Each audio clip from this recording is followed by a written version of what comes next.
we're live.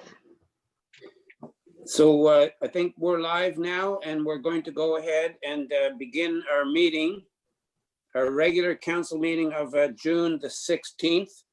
I would like to welcome all of our residents who might be listening to our meeting, along with our staff and all of council. I'm just going to make a couple of comments at the beginning of this meeting. And so, as I said, welcome to everybody. I just want to make a couple of comments about our question period at the end of our meeting. I just want to reiterate that all of our residents are very welcome to ask questions. We really would like them to be related to the specific agenda and meeting at present. We don't have any policy regarding a question period. So we have no policy, but we do allow it. But I wanted to point out something that especially at these virtual meetings, if the public asks a question or requests a question, it can be answered. It might be answered, I should say, by our staff who are actually receiving the question. The staff may be able to answer that without it actually having to come to council. However, if the resident wants the question to come to to be actually part of the meeting, they may request that if they wish. But quite often, a question will come in that can be answered very easily by one of our staff. When we're having our live meetings, non-virtual live meetings, as chair, I can either answer the question or direct it to one of our staff, and it's a little bit easier, but it's a little difficult doing it virtually. But we really want to stress that I feel that the question period at the end has always been important, and I'd like that to continue, but try to keep the questions related to the meeting. And as I said, all of the questions may not actually get to the meeting itself if it can be answered by the staff. And the other thing is, I think it's also very, very important that to feed any questions, even regarding the meeting, before the meeting to our staff. As many questions as we can get answered before the meeting, it actually makes the meeting go a lot smoother. And during the week after the meeting, please also forward any of those questions to our staff. Thanks for all of that. I'm going to move on now. Oh yes, Karen. Can we then in turn have in the minutes or something, or find out what questions were asked by those that are watching and what got responded to, just so that we're aware as well? Because if we were in our regular sessions, we then would hear the questions and the answers. Yes, yeah, we would. Yeah, we can do that for sure. Now, I think, Karen, you're probably talking about the questions that may come in during the meeting, because like we obviously don't have to know all of the questions that are asked before the meeting to our staff. Yeah, you're talking about you're talking about the questions that come in during the meeting. Correct. Perfect. Yeah, what we could probably do is maybe send a very brief summary the next day, if that works. Okay. Good. Thanks. So thanks for that, everyone. I'm now going to ask if we could have a moment of silence, please, before we begin our meeting.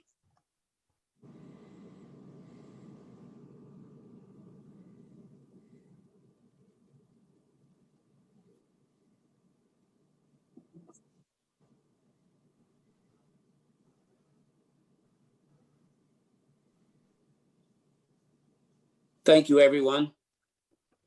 I'm now going to have a motion. I will ask for a mover and seconder that the council agree to move items 8A, F, like Frank, and G from information item to action item for discussion. Could I have a mover and seconder, please?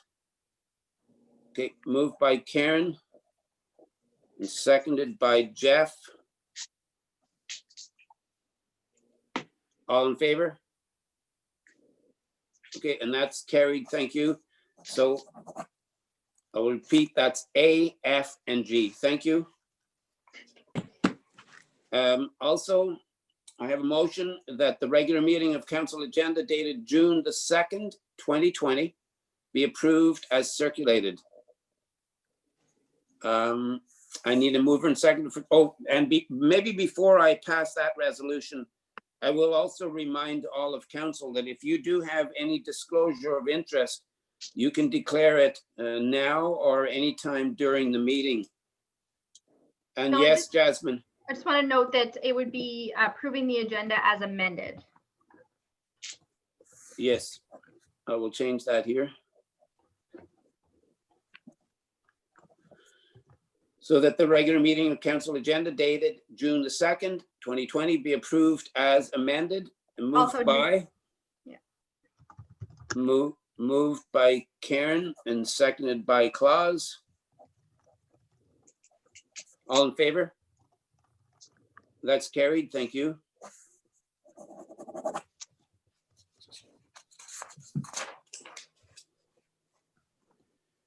Now, next I have a motion that the minutes of the regular meeting of June the 2nd, 2020 be approved as circulated. Moved by Jeff and seconded by Ian. All in favor? That's carried. Thank you. Now I will ask council if you have any questions or comments, any business arising from the June 2nd minutes. Okay, seeing none, then we're moving on. Thank you.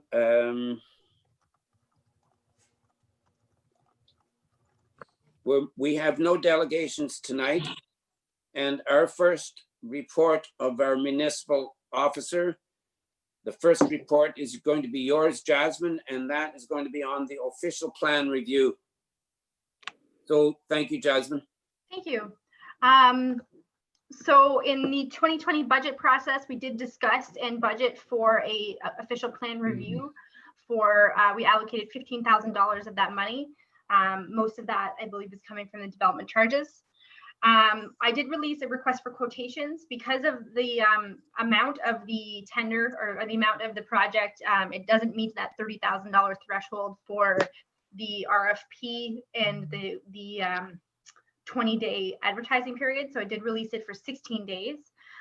Rather than approaching specific people for quotations, I did place it on Biddingo and the municipal website. We did get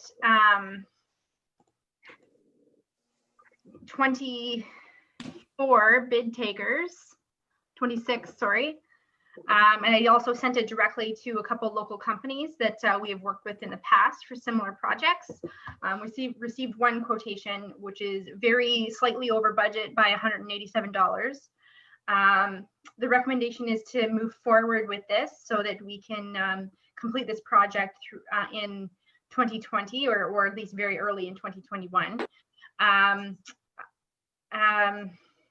Little disappointing, we only got one bid, but alternatively, council can choose to defer the project until, if you'd like to wait until the social distancing rules are released, we can wait and do this after the builders forum. I know that was some input that council wanted. This may delay the project by a significant amount of time. Claus? Yes, thank you for that report, Jasmine. Have we ever used JP2G consultants before? We used them for our last development charge study. They're pretty, yes, we have used them before, yeah. Okay, I know that the county uses them a lot. Mm-hmm. McIntosh and Perry didn't send a quote back at all. No. That's surprising. Okay. Karen? Does any of the work that we're working on for tiny homes and stuff, does the official plan and it get impacted together? Yes, so it'd likely be good process to have the direction from council related to the accessory dwelling discussion complete so it can be built in the official plan. But ultimately that work will, I think, save us a bit of money because it's not, we don't have to do that type of consulting work to update our official plan for that as well. So we're going to do them concurrently with the end product, including our accessory dwelling work. If we go ahead and approve this, will they be able to go ahead and do their work with us still discussing what Karen was just talking about? Yes. And will we be able to do that concurrently with them? Because for them to give us the full official review of the official plan, they'll have to know what direction council is going regarding the housing and tiny homes and so on. Yes, they will, before the end product is released, they will need to know what council wants to do for those amendments. Absolutely, that should be completed. But we can definitely start the work on the overall review now. Okay, any other questions on this? Yes, Jeff? I was just gonna say, like, I think it'd be good to start the process, because I mean, we don't want to delay this, because we want to figure out ways to continue our growth plan. And I imagine even if we have this done and we have a builder's forum, and something comes out of it that maybe was missed in the OP or something that we could make an amendment to, would we need to go back? Like, do we need to go back to them, or could we do that in-house? Or could we put something in there saying that we may reach out to you to help us with amendments? What would that look like? So for a smaller scale amendment that's not like a full review, it can certainly be done in-house. So we can go ahead and do it all, because I mean, I think when we're going to go to our builders forum, one thing we want to make sure during our OP is making sure we're opening ourselves up. Hopefully, like, I'd like to see us loosen restrictions on severances and how they're done and how we're able to do that. So I mean, that's what I'm assuming they're going to be looking for, like, and what builders are going to be looking for. But if there's something else that we miss while we're doing that, and I'm sure Carl's going to give us some good input too as well, I would imagine. And will this company also, like, give us, I guess, opinions or advice as far as, like, how we can better set ourselves up for sort of for that growth, and where they and sort of finding the examples of other municipalities? They'll certainly, there's going to be a consultation process where they're both listen to feedback from council and listen to feedback from the public, like that's a required process. And certainly if council indicates that those are the type of policies that they want, absolutely that will happen. So if you don't mind, Reeve, so I guess that's the big thing. So if we do this, we're also they're gonna be coming in and we're gonna do delegations with them. Like, and what's the time frame for that? Like, we're talking like September, October, like when we'd be having those discussions. Yes. Yeah. So like we're still a little while away. I mean, things could be better, things could be worse as far as COVID restrictions go. But I mean, I think it's the right thing to do to keep moving forward, obviously, to make sure that we're now is even more important than ever to make sure that we're finding a growth plan, because if there's going to be shortfalls, I mean, growth is our only solution. So I think, it sucks that we only got one, and I can only guess why we only got one. I don't know if it's because it's such a small amount. If ones are like, is that maybe why? I mean, I honestly couldn't tell you. So I'd say, but I think, like Claus said, if JP2G, they've been used by the county a lot. I mean, they're reputable. If the county's using them, then I think, it's not like it's an out and left field thing here. So anyways, that's it. Thanks for answering my question. That's good. Okay, thank you. I think I saw Karen's hand a little while ago. Yes, I was just gonna say, I don't mind that it gets started, but I certainly would like to have input from the Builders Forum before it was finalized, because I'd like to have some feedback on that. Okay. Yeah, I think that's a very good idea. And, I even, just as you said that, Karen, I thought the Builders Forum may even be something interesting for them to sit in on, because they may glean some pretty good information on where we're going to. Yeah, That's a good point. Yeah. Ian? Yeah, I was about to bring that up. Actually, I was going to say, ask them if they can join the Builders Forum. I think it's pretty integral that they're part of that process. Yeah. And I don't know if we can expand the scope slightly and let them look in areas that after the Builders Forum that they see that could be development areas. If they could kind of highlight those areas for us that could have desirable areas within the township that may be easier to build upon or to encourage development. As Councillor Carroll already suggested, at this point in time we can use the money, that's for sure, coming in. Yeah, certainly part of their, oh, sorry, apologies. That's okay, go ahead. Part of their analysis and part of when their work with staff is also to look at those areas that are more appropriate for development as well. So that definitely be part of the review. I think it also plays, if you don't mind, Reeve. Yeah, go ahead. Yeah, I think it also plays into what we're going to talk about, our loose gravel and everything else like that, and what roads need to be worked on sooner than later. All those, there's lots of factors that can contribute to the growth plan. Absolutely.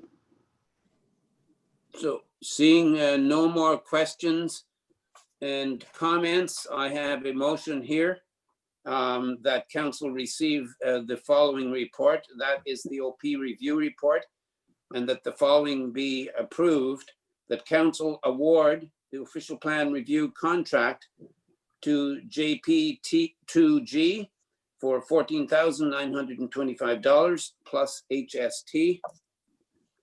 Any other questions? I see none. All in favor of this? Yeah, mover and And that is carried. Thank you, Jasmine, for that. do we have a mover and a seconder on that? Yes, moved by Jeff and seconded by Ian. I apologize. Thanks, Claus. So all in favor then? And that is carried. Thank you. And now back to my phone for a sec here. The next report is going to be yours, Jamie, if you're with us there. And this is going to be on the final roads needs study. So Jamie, if you can hear us. Hi, Jamie. So you have the screen, I guess. Okay, so the road needs study was updated with a table regarding major reconstruction in the township that's attached to the very last page. As well, there's an updated 10-year capital program incorporating Carroll Road in it. And the roads needs study will feed into the asset management plan and provide guidance for staff and council in the future. And there's also updated spreadsheets to incorporate works completed, new equipment, and new rehabilitation that's been done. So that's kind of the overall report that needs to be adopted. Yeah, thank you. Jamie, I have a question, just a general question.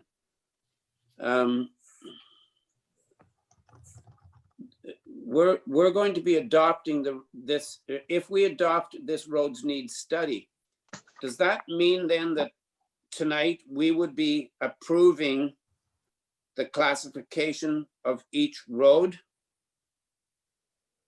No, like in the bylaw that Jasmine was working on prior? Well, yeah, well, I'm only concerned because I still have a concern about the classification of some of the roads, and to make sure that we still have a discussion on the classification of the roads, and if there's certain ones that council wishes to be upgraded instead, say from a 6 to a 5 or a 6 to a 4 or whatever, do we still have that ability? Sorry. Yeah, that question, I guess, is to you, Jamie. Do we still have that ability to do that, or is this cut in stone tonight? No, like the roads need study is something that you guys can update and tweak as the years go on. It's something that will help in determining what rehabilitation or reconstruction work will cost. Just give you an estimated amount, and then also help provide needed documentation for funding. So in regards to what you need as far as like determining road classifications, this isn't something that will bind you to anything. It's just that, like, if we have a road that's classed 6, then that road is not going to, I think I brought it up before, that road is not going to have the same snow plowing as other roads, even though in some cases, I do believe that in some cases, certain class 6 roads actually have people living on them. I think I bring that, the one example would be, well, one example that I thought of would be, say, Prescott Street Road there. There are people living on it, but I believe it's a 6. So I just wondered, like, at what point could we have a discussion about this? Like, I just want to make sure that we feel comfortable with the classification of the different roads. So I'm sorry about asking the question now, but I'm going to go to, we've got 2 or 3 people here. So I'm going to go to Jasmine and then to Ian, please. Yeah, so I just wanted to provide some clarification. Certainly, Jamie is absolutely correct that the roads need study is intended to be a living document that is updated regularly, and it's not static and set in stone. The roads need study is a bit different than the road classifications, however.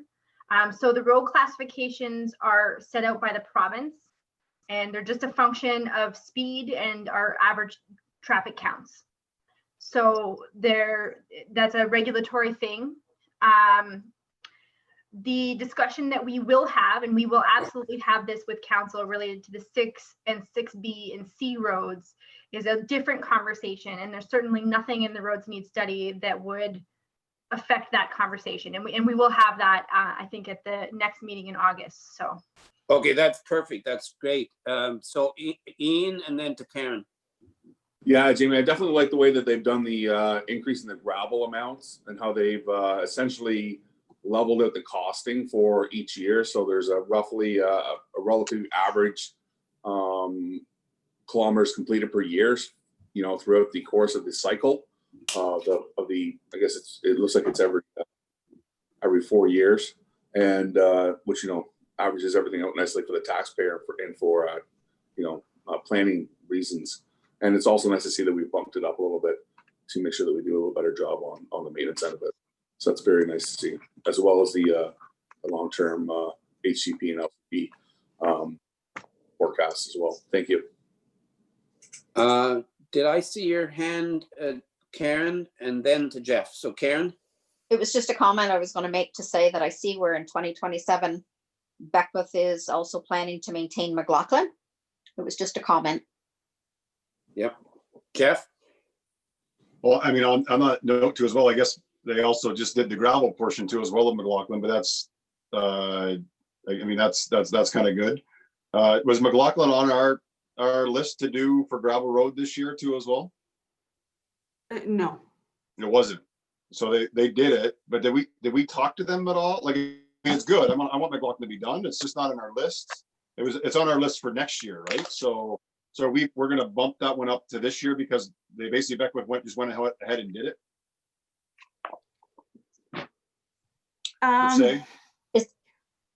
That's the Yeah. next topic, I think, though. I guess, no, so It's Jeff, kind of both. yeah, so maybe Jamie, could you answer Jeff's question, please, if you can there? Sure. Yeah, it was mentioned that they might be moving forward with McLaughlin for stone. And I was just making sure that we would have the funds and able to assist with that as we do cost share what occurs up there. So we're gonna move that up to this year, which is fine. I mean, obviously not, you know, the best for communication, but that's fine. I mean, it's getting done and it's good to get it done. The other side of it was, I was wondering about too as well, is because a lot of the roads you study talks about like trying to put out gravel on a more like routine basis. It's great to have it on a 4-year cycle. A 2-year cycle is always better with less gravel. So like I know it says like, you know, putting down 25 mils every 2 years is ideal, but municipalities are putting it at 50 mils every 4 years. Is that a lot of it because is it cheaper for us to put more gravel every 4 years than it is to try to spread it out and putting that half amount every 2 years? Well, it wouldn't be cheap. Not that it's cheaper, but it is more, because if you only put down 25 mil, that's an inch. So Yeah. it's a lot of work for very little gain. So if we were to add 2 inches, that would be able to get mixed a little bit. You just have more put on and less likely that stuff's going to come off during the winter season. As well, because the roads are currently on a 10-year cycle, some of them haven't seen gravel in 10 years. Therefore, there's actually 2-inch base stone that's showing, and therefore the guys aren't able to grade properly because there's not enough of the maintenance stone on top. So doing that isn't going to help either in those situations where there hasn't been a lot of there hasn't been stone placed in a while. So I guess that's the big part of it, like like the 4-year cycle still is the best way to go. Like going to a 2-year cycle with less gravel, even if the roads get upgraded more, is that something that we can look forward to in the future if we do that? Yeah, like what would be the best outcome would be moving to a 4-year cycle, and then as all the roads get to a better level of service, then you guys could probably work with like doing half the township with less stone, and then you can see that like do that every 2 years, and then even just flip the township back and forth, which is what I've seen in other municipalities where the roads are split in whichever segments you want, and half of them get gravel 1 year, and then the next year the other ones get it. So you would see like the offset. So we can do more graveling on more roads but the problem is we're in a deficient mode right now, right? That's our biggest issue. We Like need right now we're having to gravel. cover up. So, I'm sorry. No, continue. Sorry, I was done. There's some circumstances on some of the roads where we're having to cover up the base of the road with maintenance stone in little bits so that the guys have something to grade. Perfect. So I mean, it's good to see, like Councillor Straight said. I mean, it looks like we're on a better sort of setup now to get the roads at a better, to upgrade them a little bit better, and to have a better one. My last one too as well, and I kind of wanted to bring it up and hopefully have a discussion with council too as well, because I like the appendix F of it, the priority roads. Mhm. And I think that one there, I mean, that was one that I was really looking forward to having in the roads need study, because I think we need to have that discussion of saying, those are the roads that we want to go after money for, correct? Yeah. So is that like a council direction where we're going to start talking about saying, okay, like I want to see, and I'm not saying this is the one I'm talking about, but like, if we look at like say Kelly Jordan and Ferguson Tetlock that are on those roads, like, you know, talking about saying we want maybe those to be the first roads. I'm not saying that those are the ones. I'm just saying a discussion we could have. Those are the first roads we want to do, and that's what we want the direct staff to go after plans after that and discuss how we can get those, like talking about how they're connecting roads and all that kind of stuff and everything else. Is that or is this something that staff's going to look at that and they're going to come to the council and say, we're going to look at doing Kilmarnock Road because it's in the worst shape right now. What would be the way to do that? Because I want to make sure that appendix F doesn't get forgotten about. I want to make sure that is our focus on the upgrading and fixing of those roads and getting the funding for it. So my suggestion would be that during your asset management planning, you make those your priority, as well as in strategic planning in the future. So as you put those down and saying, they have to be in some kind of document showing that this is what you guys want to do. So therefore you're able to say, in those funding applications, it's in our asset management plan as something that needs to get done. And it's because of, we want to pursue the growth on that road, or we see continued development in that area. And it's something that we want to push forward. That's even a better way for the municipality to get funding, just showing that it's in all of our documentation, saying, yeah, it's in the roads and study, it's in our asset management plan. And as a council, we've set these roads forward to get work completed on them, therefore just bulking up your funding applications. So- That's for, sorry, can I continue? Reed? Yeah. Sorry, I have a couple, Yeah. I have a couple more on it, Yeah. so it's. Well, I my was other, just going to comment there, though. Go ahead, yeah. Just one comment first, please, Jeff. I think what you're saying, Jamie, is very, very important, because it's going to be also very important that we have shovel-ready projects for funding. And if we've already approved these things in discussion with our different plans, then, as you said, it's documented, and it just helps us to be more shovel ready. We have no idea if, how much funding there may be in the short term, but we certainly want to be ready. So I think that's good. So I'll go back to you, Jeff. so my other part is I want to make sure, like, exactly what Reed Dobson is saying is I want to have the data too as well. And where are we as far as our traffic counts go for those specific roads? Because I want to make sure maybe we put a focus on our traffic counts on those roads, so we can have that data too as well when we're doing the funding, to show hopefully that some of those ones have a higher traffic count. Like, I think a road like Code Drive probably has I don't know if we've done a traffic count on it or not, but I mean, I'm assuming the count is pretty high. And it might kind of help us with the funding, because I mean, Code's another one. I mean, like everything that's on this list that needs some needed upgrades. Anyways, I'm just kind of curious about the road counts, because I think that's a big part of it too as well. Yeah, like, depending on when, I guess when the design or when the application goes through, that is something that they do want to know. It's what road will be able to provide the most benefit to the most people. So when there's more residents on the road, it does help the case as well. So if you're looking to get engineering completed, the traffic counter can go out during that time, like in the summer of 2021, let's say. And then it's also been out this summer. And then you'd be able to track how much the road counts have increased over the past couple of years, and to show, yeah, this is why we want this road completed. So Yeah, go ahead, Jeff. I was just gonna say, so I didn't quite understand that whole. At the end of the day, I just want to make sure, can we start having traffic counts on those roads though? Is that something that we can start doing? Because I mean, like, we want to have good data going forward. Like, I like to think that we can start looking at opportunities for these roads even next year, if it's possible. I don't want to sit on it. I want to have the data getting ready, or deciding what road we can go after for next year. I'm assuming those fundings they're going to come out this year for next year, and I'd like to make sure that we're on top of that too as well. Yeah, So that's fine. Like, go ahead.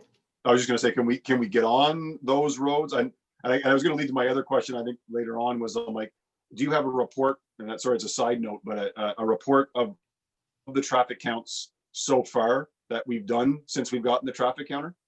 I We've seen think, one- Jeff, maybe we could just give staff direction at this point to bring back a traffic count report to us. If we have consensus from council to do that, then we can just do that through staff direction for now, I think. Is Yes, that you okay, can. Jeff? Yeah, does that work? Yeah, like, I mean, yeah, I'm game. So Like, I do we, like to see the data, and we then have staff direction then for this? Yep. Karen? Council direction, yeah. Yeah, sorry, council direction, yeah. Ian Yeah, that's fine. and Claus. Yes. So back to you, Jamie, then, so the staff direction is just that if you can bring us a up to date. I'm sure you have one now that's been already done on many of the roads, including some of the roads that we're talking about. I know you've done many roads already, so if we can just come up with an up-to-date count, that would be good. So back to you, Jamie. Yeah, now, is there also required consensus to get the road counter just to go to the certain roads that Jeff mentioned? Oh, Councillor Carroll mentioned? Well, I think that we had probably given you staff direction before to do the roads that you thought were the most important roads to do for different reasons. So, you know, I mean, we've But got, these would be on our list right now, right? So, yeah, Well, we've got lots of time, but as long as we put that counter out often, then we should be able to cover most of the roads. what does Jamie have to say there? That's Jamie, it is just, that- all of the roads need counts completed on them. And some of the stretches of road are so long that they're actually broken up into 3 or 4 different Segments. sections. Yeah. So it actually takes a while to, like, for Yeah. Birchall, it would take like 5 weeks to get counts on the entire length of Birchall. So that's a month and a bit. So we're not able to do like the whole township in like a summer. No. It does take time. And we had broken up the township into 4 quadrants, and they did the south east quadrant pretty much last summer, and we've kind of been moving it around. But what we'll do is just take that list and then pick away at that over the next little bit. good. that work is that's good, right? I'm assuming council agrees with that, because that means that it'll give us the data then to hopefully start working on those roads like that are listed as far as the much needed ones. Okay, so I'm just gonna check with council, Ian. Yeah, there's one road on there that we always seem to keep on forgetting, and maybe it's because it's not paved, but Pinery Road is one of the worst roads in our whole township. And previous council estimates were in the multi-million dollars to have it brought up to where it needs to be, including all the surveying and everything else. But yet it's not on our list, and it should probably be on the list. If that number still stands to be true, there's a lot of work to be done on that road. And I do believe there's a relatively high number of new homes and traffic in that area. Okay, Right. so I think that that's important, Ian, and I think that will then come back with our next report. Okay, anything else then on this? Seeing no further questions and comments, I do have a motion that council receive the Public Works 2019 Roads Needs Study Report, and that the following be approved.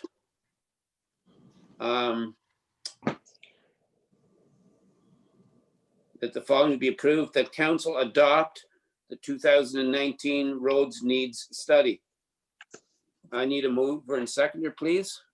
Moved by Claus and seconded by Ian. All in favor? Question? Yes, question? So I know it was started in 19, but if the amendments were done in 2020, would it still be called the 19? Doesn't matter. Okay, Reeve, I mean, we kept it as 2019 because that was when the project originated. But if council wants to call it the 2020 because it was amended this year, we can do that as well. Are you suggesting that, Karen? I guess. So question would be then, did we pay for it 19 or 20? 19, right? 19, It was in the Jamie? roads. it's Oh, in 19's budget. It was in the Then- budget, but I don't know if it got paid then. Oh, that's a good point. Yeah. I think Jamie just answered both. I didn't hear, sorry. Both. both years. I'm sorry, Jamie, we didn't quite hear that. Oh, sorry. We paid some of it in 2019 and some of it in 2020. So what's our prerogative here then? 2019, 2020, or 2019/20? I'll stick Claus? Claus? I would stick with the 2019. That's when it was created. That's when most of it was done. Okay, And we made okay, some is that okay amendments with everybody then? started. I think seeing no opposition to that, then I think that's okay. So all in favor of this motion? Opposed? It's carried then, thank you. And thanks for that one, Jamie. And we're going to be moving on to the next report, and that's also yours, Jamie. That's the loose top gravel program. Yep, so working off of the roads need study, there is a 4-year cycle for loose for maintenance stone or gravel on the roads in the township. Because a lot of the work, like we just mentioned, was completed in 2019, some of the roads that were still kind of in the table, such as Matheson East, was still present in the gravel section. And so I worked at updating the spreadsheet to reflect any work that was completed on converting gravel to hardtop, and as well as putting down, kind of rejigging the roads based on where gravel's been placed most recently. So if a road just got done and it was one of the higher ones listed, that just got moved down so that we were able to say, okay, well, last year Ford got stone, so it would be moved down so that it would be later on in the 4-year cycle than next year, since it's already gotten stone. So the report kind of just goes over different options to complete the loose top stone. I also had to increase the amount per ton in stone, as they were budgeting about $8 a ton, and it's a little bit more than that for the township. We've gotten anywhere from $11 to $11.40 a ton. So that was also updated in the table that's attached. I am hoping that we can move forward with tendering out a bigger tender for all of the stone available to get the best price per ton. Because if we're able to do that and do a 2-year tender, we at least know what roads are going to get done and how much to allocate for. So, Jamie, I have a couple of questions regarding the maintenance program, the gravel maintenance program. Does that include the gravel that we put along the side of our surfaced roads? I remember a few years ago, for instance, we did it ourselves. We had the equipment, or we may have rented it, I can't recall, but I remember them doing, say, Rosedale Road North with our little machine that spilled out gravel along the side to build up the shoulder. Okay. And so I guess I'm just wondering, like, does this program include that type of gravel? No, this would only be for the maintenance stone on full gravel roads. The shouldering material would be something that we could look into separately, but that would be not under gravel operational budgets. It would be more under the hardtop or the paved. The capital budgets, yeah. I So don't that, know if it would be capital. Just It's more operational, but it was still something that had to be allocated towards the paved roads, not a gravel road. yeah, so I think that would probably go to whatever, I guess, operational maintenance, is it? Yeah. And that's something that I don't think that we've spent a lot of time discussing how much of that we should do. I do believe that it's pretty important. And I know that I know that it was brought up on any of our new surface roads, like there's certainly areas that probably we should be looking at putting gravel along the edges of the roads. We may not have it in the budget for this year, but I think we should be looking at that for the future, Okay. probably sooner than later. I think we had discussions about the surfacing on Matheson, for instance, and it was pointed out that in certain areas we may need some. But as I recall, the only road that I actually saw us doing that was Rosedale Road North, and our people, our public works people, did a beautiful job of it.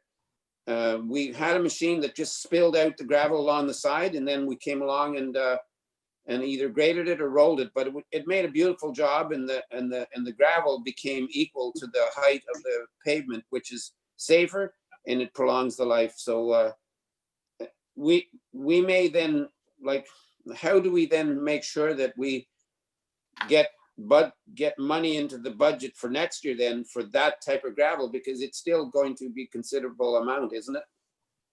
Depending on the length of the road and where exactly we require additional shoulder material, that's something that I can talk to Andrew about and make sure that it's mentioned in the 2021 budget, and also look to see what potential costs could be, and then provide that information to Andrew so that it does somehow get back to you guys and then discuss during budget deliberations. And my other question is regarding the maintenance program. We should really be looking at, I guess we're going to be looking at obviously at all of the roads, but it's also a bit of a concern of mine that I'm just thinking about it now, that we grade like in the spring. I'm not sure that we've done very much of this, how we grade the gravel that gets spilled into the closer ditch, like the ditch, to grade it back to the pavement. Obviously some of it gets thrown into the ditch, and we can't help that, because if our people don't put the blade low enough, then there's too much snow left. But if they put it too low, then some of the gravel gets into the ditch. But I think it's also important that we always look at reclaiming as much of that gravel as we can. And I just, again, would like to make sure that that gets talked about in our budget deliberations for next year, because that takes time and money, and it's important to reclaim it. And if we don't do it each year, then we tend to lose it. It gets shoved further and further into the ditch, and we're just losing some. And we're always going to lose some. We can't reclaim all of it, but I think we could be reclaiming more of it. That's just a comment. I'm going to go to any questions about, or do you have anything else first, Jamie, on this? And then I'll go to Ian. There was just one last thing. One of the recommendations as well is because we do have money in the budget to do a couple of extra roads this year. One of the things is that we could probably do some of Richardson and McGuire with stone as well this year. So that's something that you guys can consider. Yeah, because in this motion, we're talking about, well, I'll be reading it in a few minutes, but we were talking about Richardson, McGuire, and McLaughlin. But as you said, Beckwith has already done McLaughlin. So I guess this motion, we may have to change it a little bit, but I'll come to Jasmine in a few minutes for that. But for now, I'll go to Ian, please. First thing, Jimmy, yeah, I really like the idea of the multi-year tender. I'm just wondering if when we write the tender, if we can have it at a minimum, say a set minimum amount of gravel for each year, but kind of have it open. So in the event that something happens next year in the budget or year after, and we want to add extra, that we can still get the good rate. We don't get, charged you know, a higher fee or whatever. Mhm. That's possible. And having it more open-ended. I guess the second question is, was great that Beckwith went ahead and did McLaughlin. That's nice. It would have been nice. I don't know how the communication went. Because obviously we weren't aware of it at budget time. So that's a little bit interesting. So I have to remember that when the boundary road at the back end wants to be done, that's when you just go ahead and do it. We'll send them a bill. But anyhow. Yeah. Okay, Karen? So the 50% that we have to share with Beckwith, that is covered in our already budgeted figures? Yes, like in the table at the end, I have budgeted what it potentially would cost for 50% of their stone. I mean, they use a different contractor. And then I've also broken out the proposed possible quantities for both McGuire and Richardson Road. And they're in the yellow. Yes, Karen? So we haven't received the bill yet from Beckwith. No. Did they correspond with us to tell us what the tender value was that's going to be our 50%? No. What?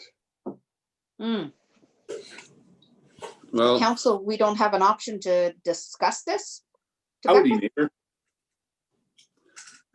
What if that's, it's in our that, budget? Like, I don't even understand that, but So. sorry, um, sorry. I spoke. okay, just a sec now, hold it. I'm going to, You I don't- do want to go to Jeff, but I'm going to just make sure that you were finished, Karen.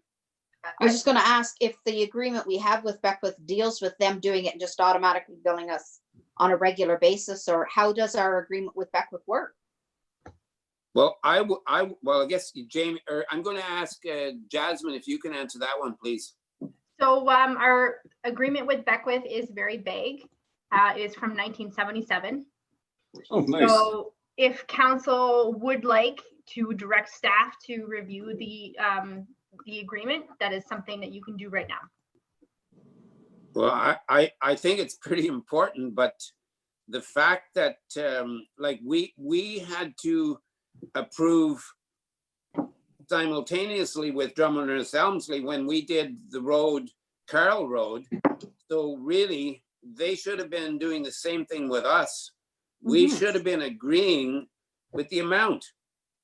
So they've already done the job and they will obviously probably give us a bill and expect to be paid, but we didn't approve that amount, as I recall.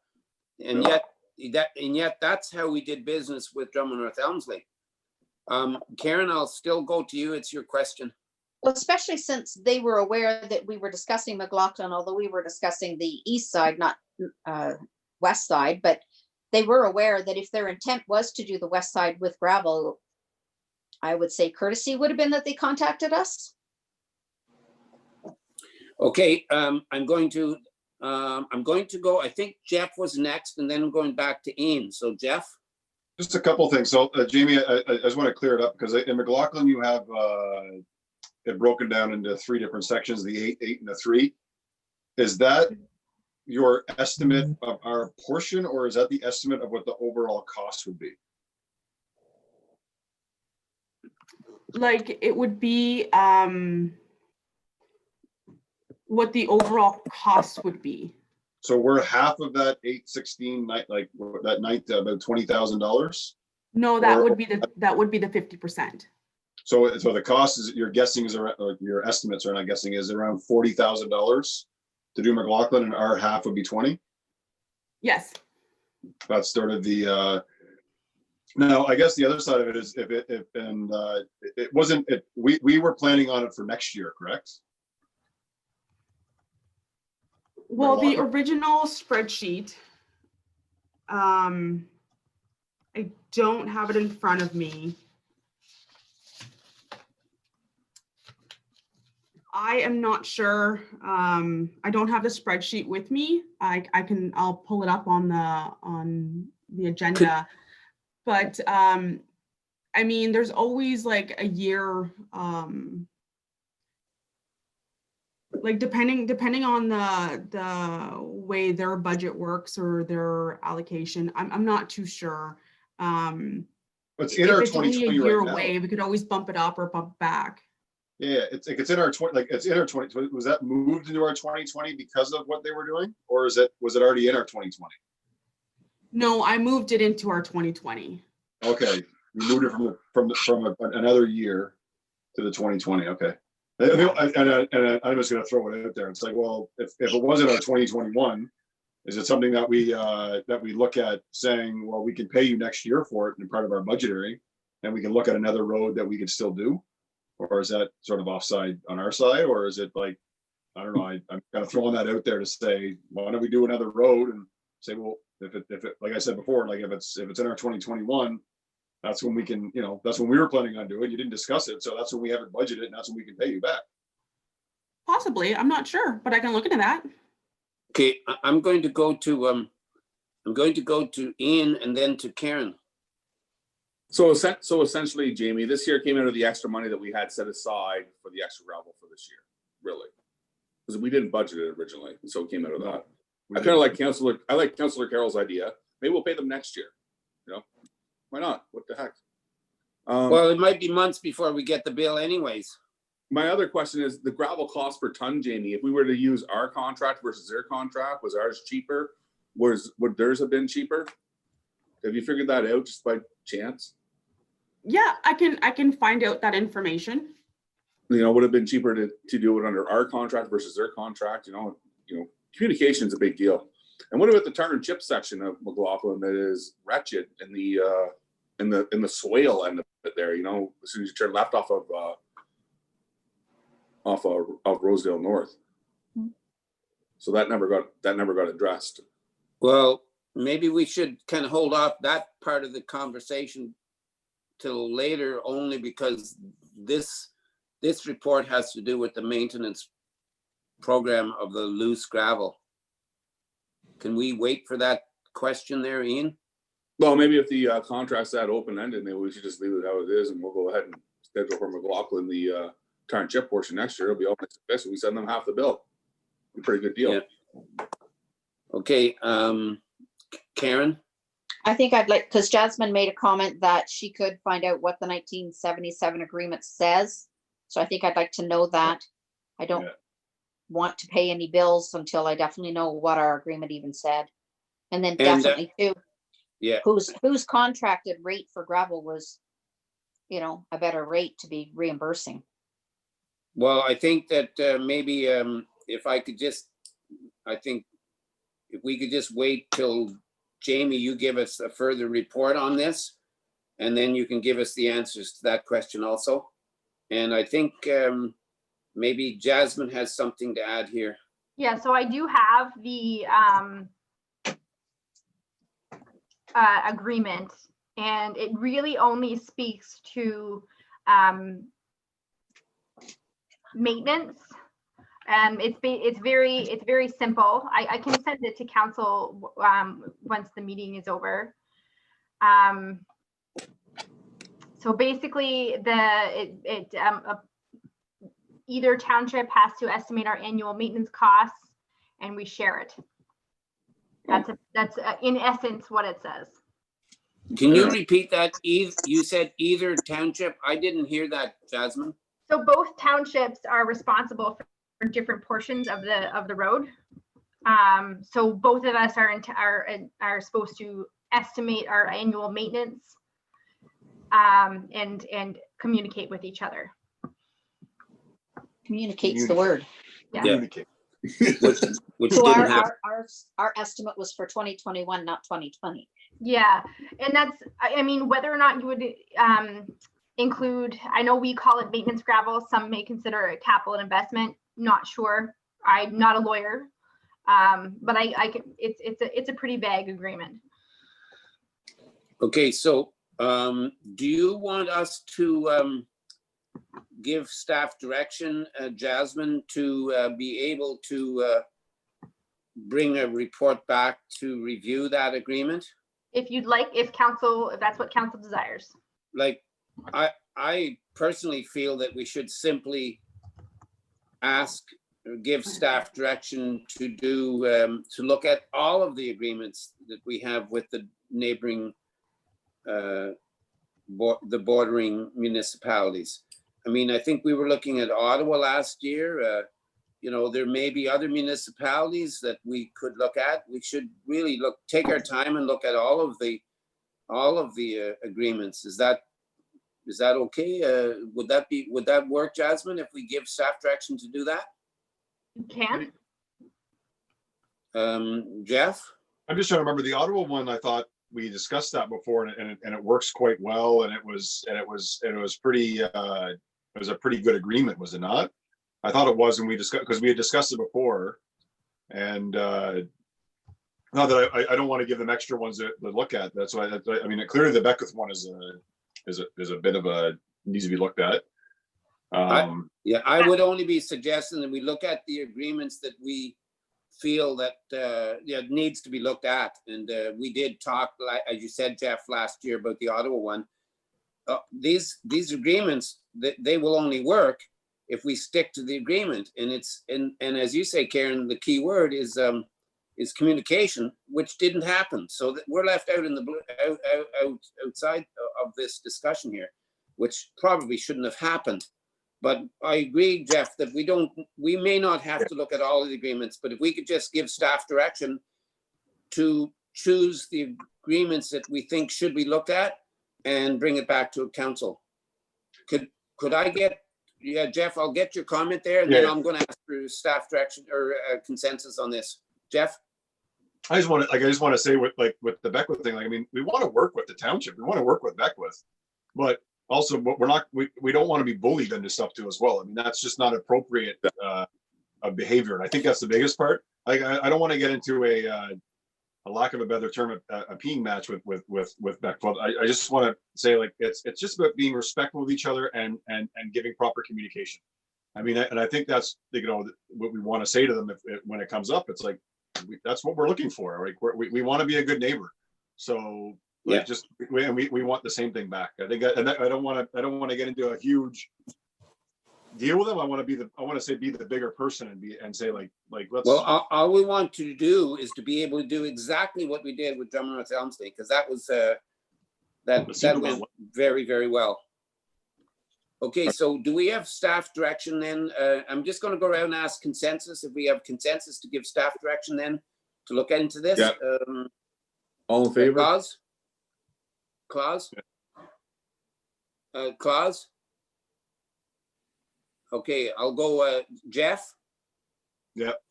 And Karen Yes. and Ian. Yeah. So I think I don't know, Claus, can you hear me? I think we've got a majority there for staff direction anyway. So is that okay, Jasmine? Yes, You got that? Okay. yes. Then, So yes, go ahead, Jasmine. I think in terms of this report, I definitely recommend that if council wants to move forward with gravel, we definitely can't wait any longer than today. So I wouldn't want to defer the decision. We can commit to providing some information related to the McLaughlin Stone, but I wouldn't want to defer this this report, as you know, we are a little late for gravel placement anyway. So do we have to change this motion, Jasmine, at the end because it's talking about McLaughlin?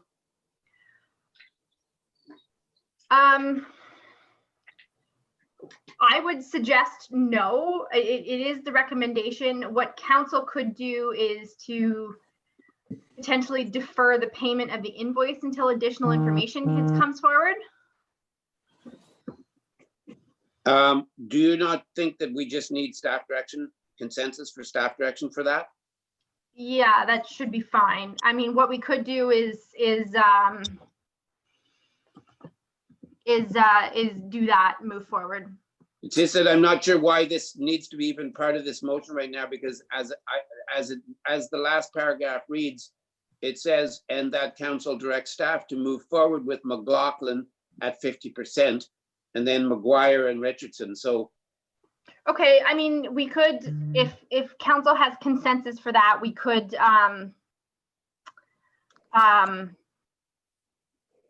remove McLaughlin If council wanted to put forward an amendment to remove McLaughlin, if that's what council desires, we could do that and then have direction to bring back information. And have direction. So I'm just gonna, okay, before I do this, I did see Jamie, your hand up, and I want to make sure you're not, Jamie? Yes. I just want to make sure that you had something to say about this.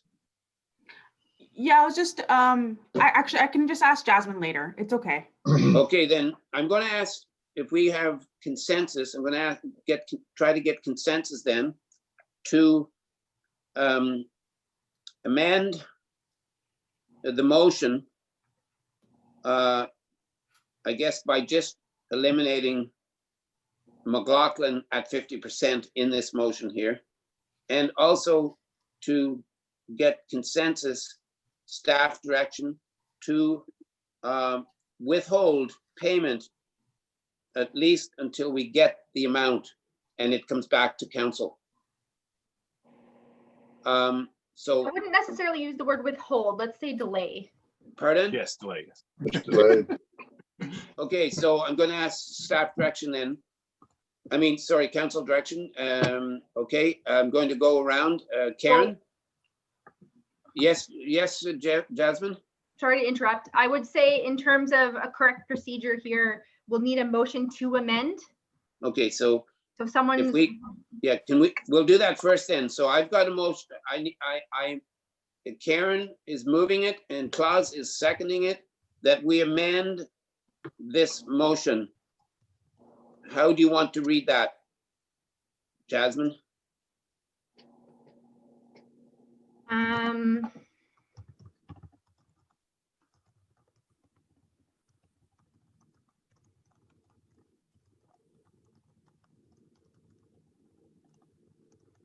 just typing. No, that's okay, because I don't feel there's much point in passing the resolution as it is, because it's irrelevant at the moment, as McLaughlin's already done. So I think that it would be that the motion be amended to remove McLaughlin and add that council direct staff to delay payment and to bring forward information related to the stone. Okay, that was moved by Karen and seconded by Claus. All in favor of that? And that is carried. Okay. And now, do we need, I'm going to ask staff direction then regarding the payment. Is that, It's okay. We- It's already been okay, addressed in the motion. okay, then I'm going to read the rest of this motion then. And then I will ask for a mover and seconder. That the council receive the following report, the loose top maintenance program, and that the following be approved. That council directs staff to move forward with the loose top maintenance program as recommended in the roads needs study and by staff and demonstrated in the attached spreadsheet. And that staff tender for gravel as indicated in the table for both 2021 and 2022 in the gravel maintenance program, thereby providing the most cost-effective price per ton of gravel.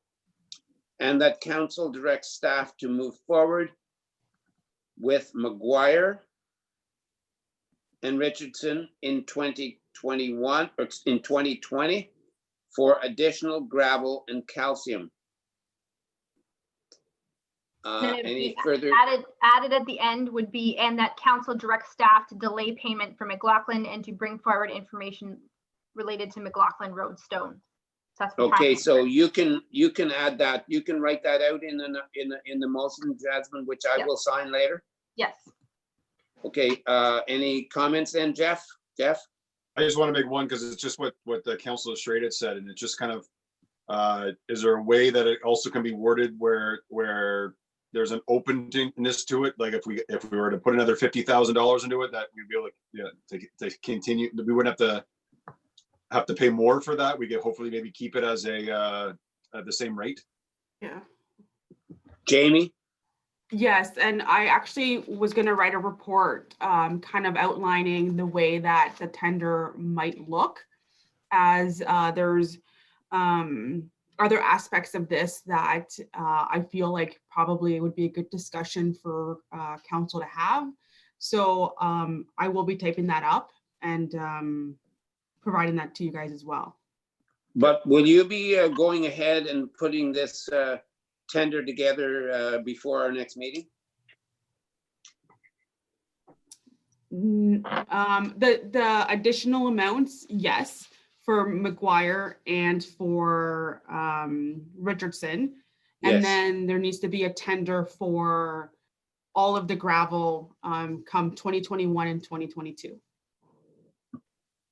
Okay, So there'll be so, two separate tenders. yeah. Okay, so, and this, that other bit, just want to make sure that other or issue that I was bringing up about making sure there's gravel in the next couple of years for the edges of the, all of the, for the shoulders. Should we, does that have to be mentioned here? No, I would recommend that you Okay. keep that topic to Okay. paved operations and then keep this as Oh, yes, okay, unpaved I understand. operations. I understand. But I will bring Andrew into it, and so that he's well aware Yeah. of kind of the direction that you've asked. Okay, so before we vote on this, any other questions? I see no more questions. Then I need a mover and seconder for this. Moved by Jeff and seconded by Karen. All in favor? Sorry, I'm And not I- voting. Pardon me? I put my Yeah. hand up at the wrong time. That's carried. Okay, thank you for this, Jamie. This is really great, I think, moving forward. Yeah. So thanks for this. All right, I'll see you in a little bit. Pardon me? Okay, She'll be now back. we're She'll be going to back. be moving forward here. The next report of the committees, that's the committee of the whole. And I have a motion. It is that council approve the minutes of the meeting of committee of the whole meeting of June the 2nd, 2020, and approve the recommendations contained within. Moved by Karen and seconded by Claus. All in favor? Question. Yeah, this is just now, we're going to go to business arising from these. This motion is just approving the minutes.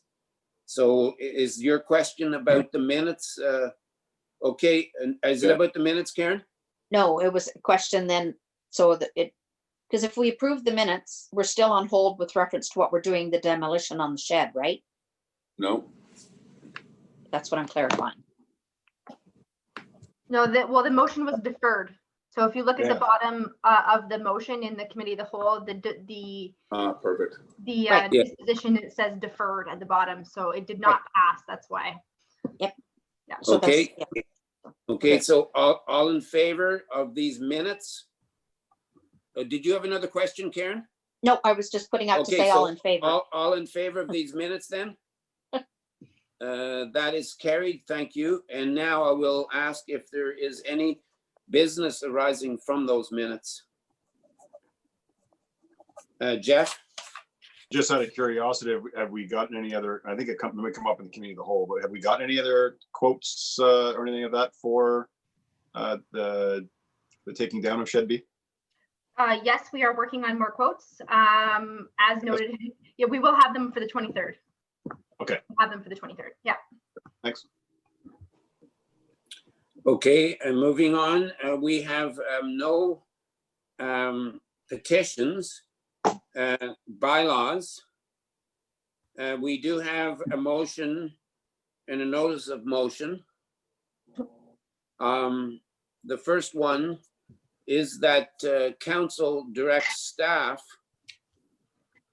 to schedule a special meeting of council for the last week of June to discuss the Public Works Manager job description due to an upcoming vacancy. I need a mover and seconder for this, please. So this is going to be moved by Karen and seconded by Ian. All in favor? That is carried. So can I get consensus then on a date? On a date. I did put the last week of June, so the 25th, maybe on the Thursday at 6, if council is available, or possibly the 30th of June, which is the Tuesday at 6 p.m. We could also do the Monday, the 29th. I'm going to suggest not in July due to the fact that the emergency measures may be lifted and we would have to have an in-person meeting at that point. It'd be a little bit short notice. My preference is the 25th. The 29th is a tight meeting for me as it is. Okay, I'll go around. Karen, you're saying the 25th is okay. I'm going to go around and ask everybody. Ian? Any of the days work for me, whichever is best for everyone else. Okay, Jeff? Really, the 25th is not that great for me. The 29th, 30th is kind of better for me. Either the 29th or the 30th would be fine. Okay, and so what about you, Claus? The 30th is better for me. Okay, Just look at- now look at the what about, calendar. you mentioned about the 29th, Karen. What about the 30th? Yeah, I'm the 30th, but What day is the 30th again? it's the Tuesday, Tuesday before Tuesday. Canada Day. Oh, Yeah, it is the day before Canada Day, isn't it? Yes.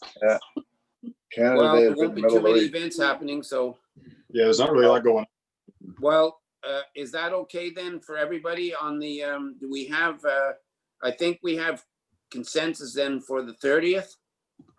And that's on a Tuesday, Jasmine? Yeah. At 6? Yes. Okay. Then I think you've got that staff direction. Jeff? Can we have it earlier? Is that a possibility? Is that not possible? Any of the days suit me, so, I'm just saying earlier in the day. That's all I'm trying to say. So I'd say, oh, I see. I don't know if that works for Karen or not, but No, So, I doesn't only work. have that Monday, Tuesday for my payroll, so that's why it's not the best timing, but Sorry, Jeff, 6 o'clock is better for me. that's fine.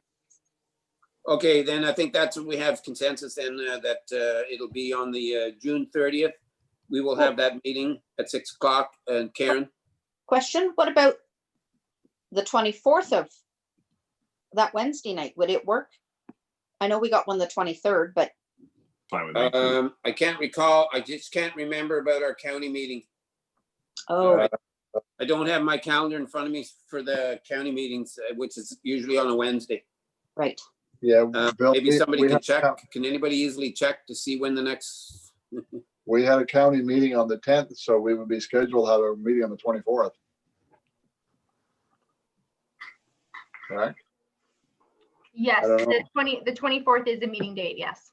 So we Yeah. can't do it that day then. No, so we're back to the 30th. Back to the 30th for now. I guess if we, this is a special meeting, right? Yes. Mhm. Okay, so we have to put the word out 48 hours before. Yes.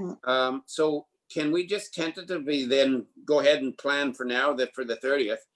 Oh, I'm just well. wondering because in case, like when we have a meeting on the 23rd, could we, if we had to, could we change the date at the 23rd? We still could change the date on the 23rd and still meet the 48 hours threshold, I think, couldn't we? Jeff and Karen. I was just, could we schedule for the 23rd? And if we run it, like, if it's going too late, and we like for the other talk, then we could defer it to the 30th. But I'm just trying to say, like, but if say we get through the builder one in a couple hours, maybe we can bang that out in an hour and everything's hunky dory, or the other one could take 4 hours and then we just defer it to the 30th. Is it, or is that not, Karen? does that work for staff? What about Okay. back it up a day to the 22nd, the day before we have the building? Is that doable? Yeah. Monday, yeah, that's fine with me. Yep. So where are we at then? It's a lot of dates. We're on June 22nd right now. Which is what day? A Monday. Monday? Monday, yeah. I think that would be okay for me. What about everybody else on the 22nd? So I get staff. Ian, Yeah, I'm fine. Claus?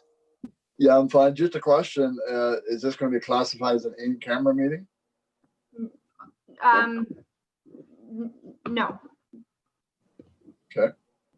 So the 22nd is okay with you, Claus Yeah, and Jeff? Yep.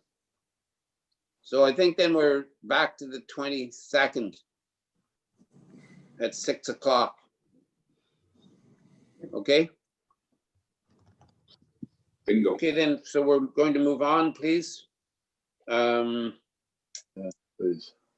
I have another motion then. I'm going to read it. It's fairly long, but I'm going to read it and then I'll ask for a mover and a seconder, please. This motion reads, whereas the federal government has committed additional funds to the municipalities across Ontario to manage the COVID-19 crisis, and whereas the Ontario provincial government has frozen assessment growth revenue in 2021 for all municipalities, and whereas all municipalities must continue to provide services to all residents, including infrastructure, fire, police, and water and wastewater and more, and whereas small rural municipalities typically have far less population density than cities to fund these services, and typically receive far less funding from the provincial and federal governments, and whereas small rural municipalities play an essential role in local job creation during infrastructure projects, now therefore, it be resolved that the Township of Montague requests the federal and provincial government provide additional funding to small and rural municipalities across the country to address the COVID-19 crisis. And therefore, that the federal and provincial government recognize the importance of small rural municipalities by implementing permanent additional funding. Can I get a mover and seconder, please, on this? So moved by Jeff and seconded by Ian. Before I vote on this, any comments, questions? Jeff? Jeff, Yeah, Claus, and Karen. So Jeff? good. Yeah. So I brought this forward because I know the big cities are basically putting forth things to get more funding, and I want to make sure that we're doing our part in order to see if we can find ways to get funding too as well. But I'm also open for let's discuss if there's things we want to add or how we want to word it too as well. Anyway, that's my comment. Okay, Jasmine, we normally at the end of one of these type of motions, we will say, we will put in something about forwarding this motion to. Where is this motion going? Where would you like it to go? Well, like, I'm just saying, I'm bringing it up because sometimes we ask it to go to, our MP or MPP, and sometimes we put this motion out and ask it to go to all municipalities in Ontario, at least in Ontario. But here we're asking the federal government and the provincial government. So I think where all do we want this to go? the MP, MPPs, the Premier, the Prime Minister, and all of our municipalities would probably be, that's a pretty wide net. That would be my AMO, suggestion. Okay, Ian? AMO as well. Yeah. Well, if we're going to send it to AMO, then we may as well also send it to FCM. Mhm. So that pretty well covers everything. Okay, any other questions before we vote on this, Karen?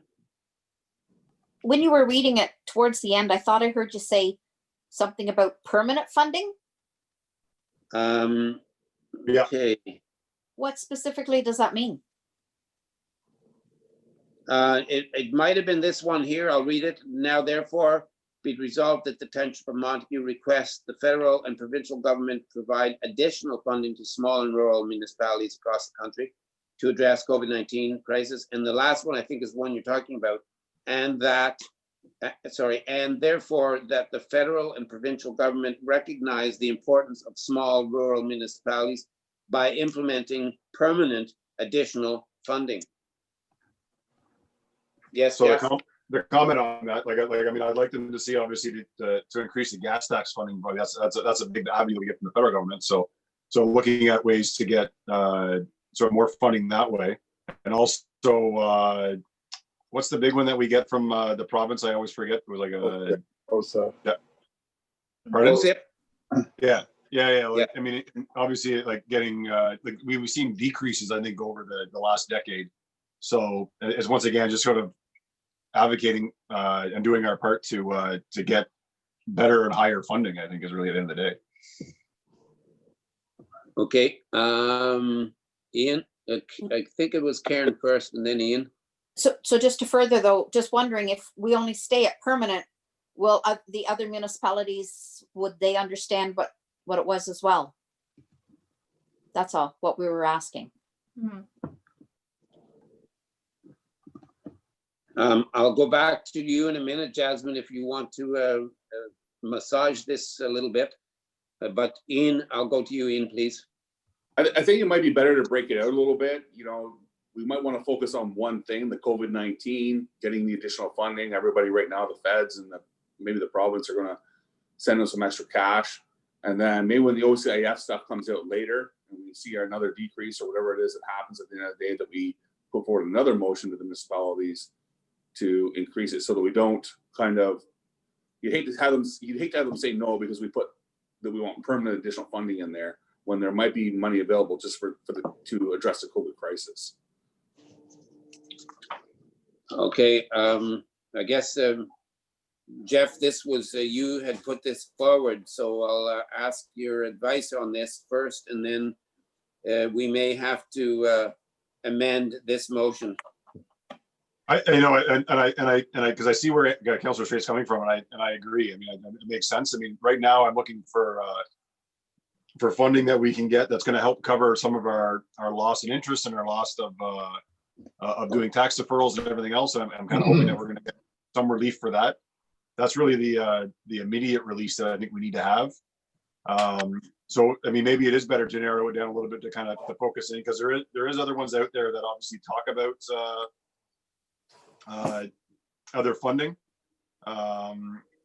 So I guess the only worry, I know we already had discussed that. I'm trying to look at the other one to see what it says about, it doesn't talk about COVID. So yeah, I guess that makes sense that we go with a route of maybe not talking about permanent funding. We could just talk about like something we can look at now, and we can advocate for permanent funding down the road.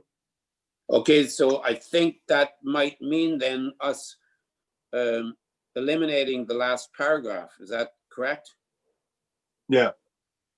So do we need to amend this motion then? I think we have to, again, we'll have to amend this motion. So Jeff, can you move this and I'll get a seconder? Yeah, that's fine. Yep. So moved by Jeff and seconded by Claus, that we amend the motion by eliminating the last paragraph. Is that okay, Jasmine? That's perfect. Okay, all in favor? And that is carried. I have So a we're question just anyway. eliminating the last one. And I had Bill? already read, Bill, Klaus had a Yes. question. yes. I'm sorry? Yeah, just on Councillor Carroll's point on the tax deferral, I presume that's one of the biggest loss that we're going to have. But are these people not going to eventually have to pay that tax deferral to us? Yes. Or are we? So I guess my question, I don't disagree with asking for the funding. I'm looking for a reason why we're asking for it. But we're losing, sorry. Yeah, Yeah, I'm going to go, I'll go to you, Jeff. If I'll you're just- going to answer that. we're losing money obviously because we've done like every month we get it's $10,000 in interest because of the behind taxes as it is. So that's money that we have already budgeted for. We're also probably dipping into our basically our bank account, which means that we're not making the interest on our money too as well. And also because of COVID-19, we're not going to make as much interest too as well because interest rates have dropped. So I mean, like that's all affected our budget, and that could affect our budget by $50,000 to $150,000. So I mean, like that's and once again, for a small township like us, it's a lot of money. So if we can get, it's not like we're asking the federal and the province to say like, the float us $5 million. We're basically kind of saying you need to kind of look at that and float us out, $100,000 to a couple $100,000 to help sort of support that for COVID-19, just specifically. So that's kind of like where I kind of go with it. So there is a loss. Okay. Anything else on this then? No, I'd like a cool, nice even number, Jeff, of 1 million. That's nice. Yeah. Overshoot, I like it. Could we, just on a side note, could we ask Andrew? Just one sec, please. One sec, please. Claus, you're talking, but I couldn't hear you very much, so I can't hear you. No, I can hear you fine. Okay. Can we ask Andrew, our treasurer, to give us an update? How much we have lost so far due to COVID-19? I believe council has already provided that direction. Yeah, okay. We'll see that soon then. Thank you. Yeah, if you check your emails. There's a really Okay, nice. then moving on here, everybody. I do have this motion and I did read it. It is exactly as it is, except for the last paragraph, which we amended to defer or to eliminate. So I'm going to ask, it's been moved by Jeff and seconded by Ian. So if there's no other questions and comments and seeing none, then all in favor. And that is carried. Okay, thank you. So going back, the petitions, bylaws, motions, those motions are done. We're going to move on to our correspondence. There was none, but the action items, and we have the 3 action items. And the first one is A, and I believe that was you, Jeff. If you can speak to that, please. Yeah, Reeve, if you don't mind, I'm just gonna, because I just wanted to comment on it. It's one that we had already passed, and it's just another township basically doing the same thing to basically advocate for the property taxation. So I mean, it's just one of those things that once again, the point that it's good to see that other ones are also jumping on those ones that we are, and hopefully that's going to mean something. So I just want to make a comment on it because it's one that we had done to as well, and we're mentioning it. Okay, did you want to did you want to move a motion that we support the township of Billings regarding the federal relief for property taxation? If you wanted to make a motion that we support that, that I think that's fine also, but I did see your hand, Jasmine. I No, we believe don't we need did. to because we already did. We did I'm just already. making a comment saying it's good that they did. Oh, okay. That's all. Okay, then if there's nothing else on that one, also was F, you moved F forward. F is the thing, is just another one, and it's just talking about, it's another one that I'd like to support just because it's talking about municipalities that have a farm class. We always have a farm class in our, and it does put us once again at a disadvantage to the bigger cities that don't have to deal with that. It clearly doesn't say that we want to tax the farm class and tax our residents more. It's the government recognizing that what we're doing as far as giving that reduced taxation, which is great for the farmers. We want to do that for them, but we should be getting something back from the province to support that because they should be helping us support those farmers. And that's really why I really like that motion because I think it's really talking about helping us out that give those breaks to farmers, which they should have, but we should be like, I mean, that's critical for the province food sector. So, if we're giving those discounts, we should be getting it back from the province to help, and And it just puts us at a huge disadvantage. Anyways, I just want to make sure I like to support that, so. Okay, did you want to move a motion to support that? I would like to, yes. Okay, so this was moved by Jeff, and I think maybe Ian, you put your hand up. Were you putting your hand up to second this? Yeah, I just want to make sure that that's the way that I interpret it, is that they want to review the farm property class tax rate program. You know what I mean? I don't want them to increase the property. It doesn't say that they want to maintain the current rate for farmers and let the province, offset the difference. It says that they want to review the program. I really hate to support something that reviews the program and ends up increasing tax rate for farmers. That's right. Yes, Karen? So I dug further down through it because of the fact that there was something prior to this and it made reference to the 1998 method. And that's exactly, I didn't want to go backwards if it was going to impact our farmland to the negative. So that's where I didn't quite know the whole history and trying to understand through it. Because it is hard. It looks like it wants to go back and review the whole thing. Okay, and that's, can we maybe, is there a way to get clarification from that municipality, or is that even worth doing, Jasmine? We can definitely ask for clarification and further information. That's something that municipalities do regularly. Absolutely. Could I suggest, Jasmine, maybe that we could probably get a lot of help by making if staff can put a quick phone call into Kurt Graves at the county. Kurt's very involved in this issue, and he's been for years, and he's right on top of it, and he's got good ideas about this.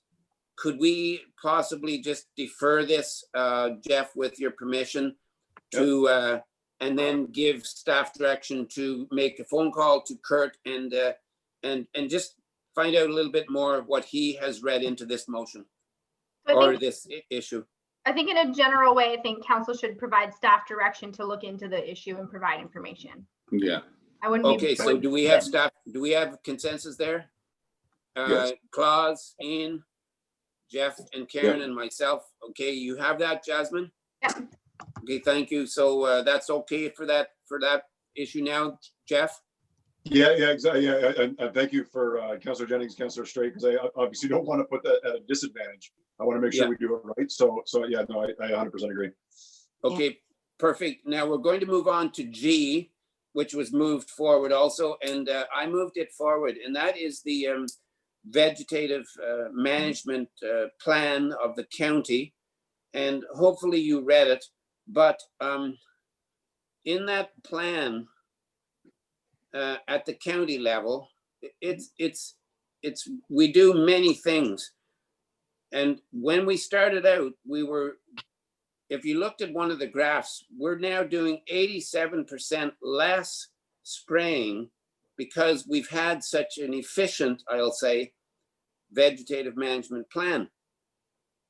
But we started boom spraying, then we spot sprayed.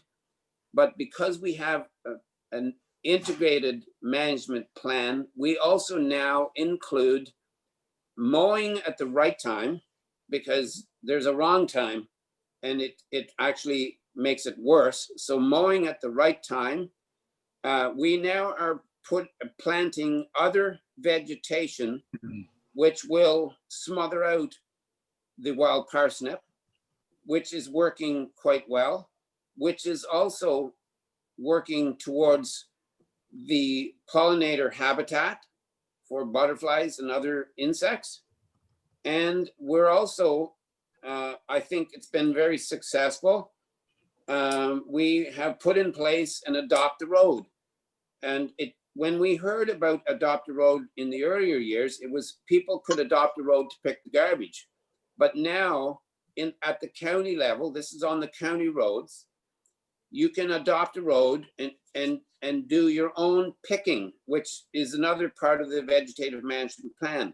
We do picking, and a lot of it's done by people who adopt the road. So if they adopt the road, then that means that we will not spray boom or spot spray that road if somebody adopts it. So now getting back, so I just wanted to, we approved this year's plan again, but at the county level. And I felt I wanted to let municipal council in Montague know my feeling on it, because what I did state at the meeting was that basically I'm against spraying. Generally speaking, I'm against spraying. However, I actually voted for the integrated management plan because I feel it is so good. And we've had municipalities from all over Canada, and I will say all over the world. I think that people have actually contacted the county because of our integrated management plan. I just wanted to mention that, but I also wanted to just mention that as far as Montague is concerned, we've talked about it, but we've never actually approved what the county calls as an integrated vegetative management plan. We only approved spraying. That's all we've approved. And I think we do both. We boom spray and we spot spray. So I would like a couple of things regarding this. I would like to be able to ask if we could get staff, council consensus to ask staff to bring back a report. There's no rush on this, but I'd like to see a report on how what type of improvement we've made along our roads when it comes to noxious weeds, because we've been now spraying for a few years. And I'd like to be able to see a report come back to give us an update on the results of what we've been doing. I would also love to be able to see us at a future meeting, be able to bring back the whole idea as the county did with their integrated vegetative management plan. And maybe Montague could eventually, for next year, say, do a few other things to help eradicate some of these noxious weeds, because wild parsnip is only one of about 6 that we have in Lanark County. So that's why I moved that forward, but I just wanted everybody to know my feelings, and I did express it at the county level, but I did vote because I really admired how the great plan that was put together by council and staff at the county level. And I would love to be able to see us put that in place for the future in Montague also. But I think right now, if I could just please ask for staff direction, council direction for consensus to at least bring back a report for the results of what we've done regarding our vegetative management. So could I ask for, if we have, do we have consensus to get this report? I'll go around the table and ask Karen Yes. and Ian Yep. and Claus Yes. and Jeff. Yeah, sure. As long as I can do it, I guess. Yeah. I think so. I think that they, we certainly did it, as you can see in the county report, and there's some very good graphs there, and the results are amazing. And I will say, right from the beginning, when we talked about spraying at the county level, and we've been doing it now for 5 or 6 years, the hope at the time would be that we would get to a point of we would not be spraying at all. So it's pretty amazing that we're now spraying 87% less than we did the first year. So thank you for that consensus, council. And Bill? Ian, I'll go to you. Yeah, do you have any idea, either Reeve Dobbs or Deputy Reeve Vandermeer, what the budget is for the noxious weed program? We Legislative have a man- we have a very, very detailed costing of all of that. I don't have it on hand, but again, we would be able to, if we were bringing this issue back at a future meeting, maybe staff could get that report. It'll be public, so all we have to do is pull it from the county minutes. Would that be okay, Ian? Yeah, no, I was just wondering if you guys have an idea what it was. Yeah, I can't No, I recall. I can't recall. We do talk about it, and I just can't recall exactly, so I'd rather not say the amount because I don't know.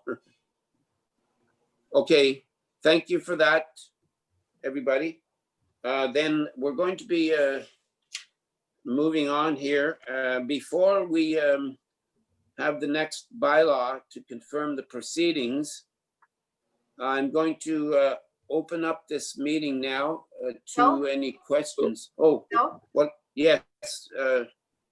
Just a sec. Sorry, I'll go back to my phone. It went off here for a minute. Where I have the agenda. Oh, yes. Okay, we have the unfinished business, which is the student bursary program. Right? Yes. I did want to touch base with council about this. And so the school, Montague School did get in touch with me and said that they do want to continue this for their graduation. I was a bit surprised. I didn't think it would be moving forward. So we have sent the materials from them. So I am looking if for council direction, if you're okay with staff issuing the checks to the kids this year. We wouldn't have the ability to bring it back to the next council. So until August. So Claus, Yeah, I would suggest we go ahead with this. Ian, Yeah, I may want to touch base. I don't know if St. Francis is doing anything or not in town, but just to be on the, even playing field with the Catholic and the Upper Canada Board. Karen, What, do we know how many students we are doing this year? Providing the bursary? I think we had 2 down, but we were going to give them a little bit more. Was that and then the 2 from St. Francis? Yes. 2 from Montague and 2 from St. Francis. well, I guess they're all from Montague, aren't they? They're all Montague residents? I thought so. Yes. We only give these bursaries out to Montague residents, whether they be at Montague Central School or St. Francis. Yes. They have to be Montague residents, I feel. I think that's Yeah. what we've always done. But- So council, yes, Karen? I was just confirming that what we budgeted for, that we did get that many applications. That's what I was wondering.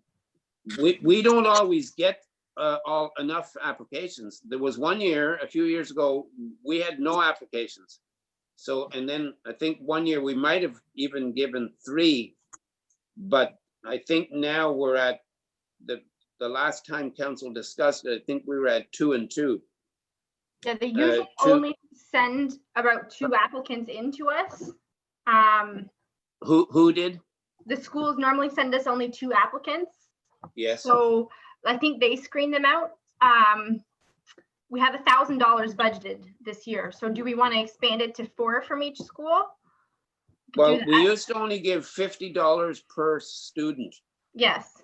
So I think that we're still sticking at the $50 per student, which Or you would could- be 4 students, 2 No. from Montague and 2 Montague Central and 2 from St. Francis. Is that correct?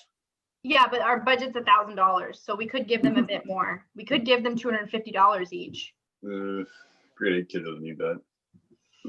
That's jumping it up quite a bit from $50 to $250, I think. But I think I saw Ian's hand and then Claus. I thought we had talked about upping it to $100. Yeah, we did talk about that. Yes. Okay, Claus? That's exactly what I was going to say. It was mentioned to go to $100, and I think $100 Okay. is sufficient. Okay, I think we've already covered that then prior to this meeting. Yeah. Karen and Jeff. Karen? So if the thought was it's $100 per student and we were only doing 4, that would have been 400. So why did we put the 1,000 in? I'm not sure. No, we talked. Okay, Jeff? I was gonna say, I think, actually, I was talking about my wife today, but like St. Francis is getting ready for their awards and all that kind of stuff. So I know they're going forward with it. The other side too as well, it'd be almost nice to, and I guess we could check with the school to make sure we could do it with privacy. But if Bill could even do a little video saying like, you know, congratulations to this person, we have your, you know, like we blah, blah, blah, blah. We could post that part of our Montague thing too as well and encourage the student then to see that that sort of presentation from Bill. Just a suggestion, I think it'd be kind of cool if, you know, to do it that virtual way. So I could follow up, Jeff, on that if you like. And at the same time, though, I will ask how they are doing their graduation. Are they doing them? Are they doing a virtual graduation? yeah, if there's something along those ways, it'd be nice if we did it. Like, I mean, it's easy for us to do a video and put it up on Facebook and on our YouTube channel. So Yeah. I mean, I think it'd be a good way to do it. So and it also, I mean, on a publicity side, is good for us too as well, right? So I will follow up on that and do what I can to move that forward. Karen, Question. So it was the Montague Public School as well as the separate school. Mhm. Is that correct? Yes. Can I ask a question with reference to Duncan J? Because we do have Montague residents that go to Duncan J because those that are over in the Adirondack area, that's their school. So we could include that as well if council would good like. point. That's a very good point. Is it- As if it's intended for residents of Montague. and I think that a minute ago, I also thought about the TR Lager. That's a adult learning. Well, it's an alternative school, but it's probably as legitimate as any other school. Oh, I'm not saying And 100%. there may More of a be. high school though. Pardon me? It's more of a high school, so that we're opening up to the, you know, SFDCI, St. Luke's. Is it? I thought, is it only for high school? I thought maybe some of it was elementary. I wasn't sure. No, it's only high school. Okay, then could we then, is it okay with council then if we added, it would be interesting to know how many residents actually go to Duncan J, because, you know, it would be a little unfair to give, say, 2 to Montague Central, who may have, I'm just going to say 400 students, and give 2 to Duncan J, who may only have 10 No. students. So could we, at least for this year, then open it up to Duncan J, but give 1 bursary to Duncan J? Any comment, Claus?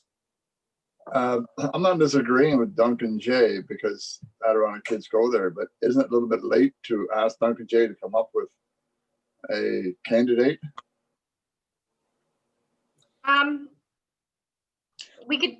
There's no harm in trying. Karen? Have you heard from the separate school? Not yet, no. So it's same boat then. Yeah. Okay, so I think that we have consensus to go ahead then possibly and give 2 $100 bursaries to Montague Central, 2 to St. Francis, and 1, if it works out, to Duncan J. If it doesn't work out at Duncan J, say this year, we can put it on the table for next year. Is that okay with everybody? I think, and we've had, I don't think we need staff direction or consensus here, because I think that we've pretty well discussed that prior to this meeting anyways. Is that okay with everybody? Okay, Yep. I see a few nods going, and I think in the right direction. And so now I'm going to open the meeting up. I'm going to go to Christy to, is Christy with us, Jasmine, to Yeah. see if we have any questions? We do. Okay, so Christy. Hi, everybody. Hello. Hi, I have 2 questions here. The first one is, it's a request. It says a request as long as we are doing virtual meetings. I would ask that council members having their hand up also say something, as I've seen hands up and Bill doesn't see their hands because he's reading, and it's hard to watch everyone. So that's more of, I guess, more of a request. So I think maybe the answer could be that if I miss anybody, I didn't realize that I missed anybody, but I hopefully, if I do miss somebody, hopefully council will tell me immediately. Yes, the questionnaire, the question is correct in that sometimes if I'm reading a motion, I won't see the hand go up, but I would ask council to make sure that before we do vote on anything, to make sure that if I haven't acknowledged the hand going up, to please do that. If we use, sorry, Reeve, Yes, if we use the raise hand feature in Zoom, who sees that? Is it Jasmine? Use like if I do that, Jasmine, is it you that sees that? Like I'm gonna do it now. I'm gonna raise my hand to you. Who sees that? I What see it. feature? You see it, but you don't see that though, Bill, right? Like it shows up on your thing because Jasmine, you're the Administrator. administrator, so Bill can't see that when we do that. Yeah. So yeah, so So- we're gonna have, yeah. now there are times that I'll be reading and somebody may put their hand up, but when I'm finished reading, then they put their hand up again and then I do get it. So I don't acknowledge it while I'm reading because I may not even see it, but it's never been pointed out so far by anybody on council that I've actually missed somebody.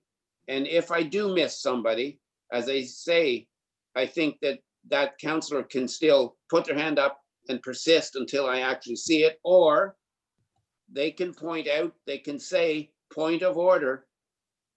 If somebody says point of order, I have to stop and acknowledge that and take the question. So I feel that we're doing pretty good with this, and I appreciate council is very clear in how you put your hand up. And I certainly try to see everybody and I try to take everybody in order. I know I can't do it 100%, but I certainly am trying. And hopefully to answer the question again, that if I don't acknowledge you when you think I should, then please either say point of order or put your hand up until I see it. Or somebody else, I think somebody there, maybe Karen pointed out that Claus has his hand up and I had missed it. So thank you, Karen, for that. But I think if everybody can do that, we'll continue doing our best. So Christy, do you have the second question, please? Yes, the second question is, in reference to the roads needs study, we have roads in the township that we either do not own or we don't own enough in width for brushing and ditching. When will the township start this legal process to get all the roads in the township legally owned by the township? So I can address part of this answer, and part of this is that this is addressed on a regular basis during severance applications. And so anybody who is severing property on any road, there is a process in which we do take some roads for road widening. It does require those people to, apply for that severance. So it is something that is done on a regular basis. So we're slowly chipping away at certain roads. Addressing them all together or a single road altogether has not been started yet. Okay, thank you, Jasmine. Okay, then we're going to be moving on. Karen? Sorry, I've got the sun coming in on me, but when we were talking about who to send the motion off to and Emil got mentioned, it jogged my memory about, just a reminder, I did send in notification to say that I wanted to cancel my Emil conference and hotel because I wasn't interested in a 3-day virtual conference. Just Yeah. confirming for, It has been canceled. perfect, thank you. Yes. Okay, thank you, council, for that. Moving on then, I do have a motion that bylaw 3782, 2020, being a bylaw to confirm the proceedings of council at the regular meeting held on June the 16th, 2020, be read a first, second, and third time and passed, signed, and sealed this 16th day of June, 2020. Moved by Karen and seconded by Claus. All in favor? And that's carried. Thank you. Another motion that this meeting do now adjourn. 8:02. Okay, so that this meeting do now adjourn at 8:02 PM until August the 4th, 2020 at 6 PM or until the call of the Reeve, subject to need. All in favor? Can we get a mover and seconder on that? Sorry, moved by Jeff and seconded by Ian. All in favor? And that is carried. And thank you for that. So this meeting is now adjourned. And we will take 3 minutes to switch over. And do you want to mute everybody for 3 minutes, Jasmine? Yes, so I mute everybody. You can turn your video off if you'd like. We will remain live. Okay, thank you. Okay. We'll be back in 3 minutes.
There you go, Bill. Thank you. Can you let us know when we're going live? We're still live. We've never stopped. Okay. So is everybody back? Nope. Okay.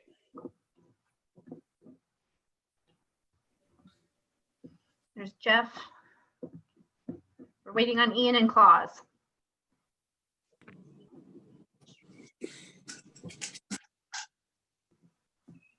There's Ian. Karen, don't forget to unmute yourself. And can I put my sunglasses on? Yeah, it's not quite as bright as it was before. I turned, but and I pulled the drapes, but no blind on that one because I normally face the other way. I've got the same thing in my house. It's not set up for a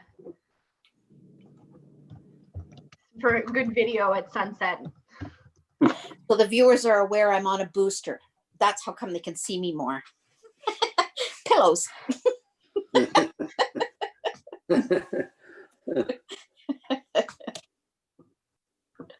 So many jokes that I can't say right now because we're on YouTube.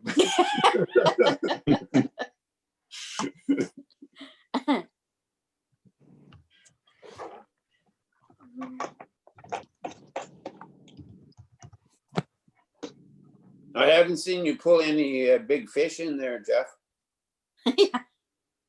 You'll Thought never maybe see you- me pulling. I'm a Maybe you terrible. had the door open and you had a fishing rod out the door or something. That'd be awesome. I should have done this on the floating dock. That'd be cool, yeah. Okay, then welcome. I think we have everybody back now. And so welcome everyone to our committee of the whole meeting of June the 16th. And we have to adopt the agenda. And that is that the committee of the whole agenda dated June the 16th to 2020 be approved, moved by Karen and seconded by Jeff. All in favor? That is carried. Thank you. I also will again remind all of council that if you have any disclosure of interest, you can declare it now or anytime during the meeting.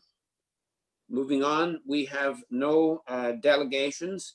And the first report of our municipal officer is going to be yours, Andrew, and that is on the year-end update. So Andrew. So I'll be If you're- presenting on behalf of Andrew today.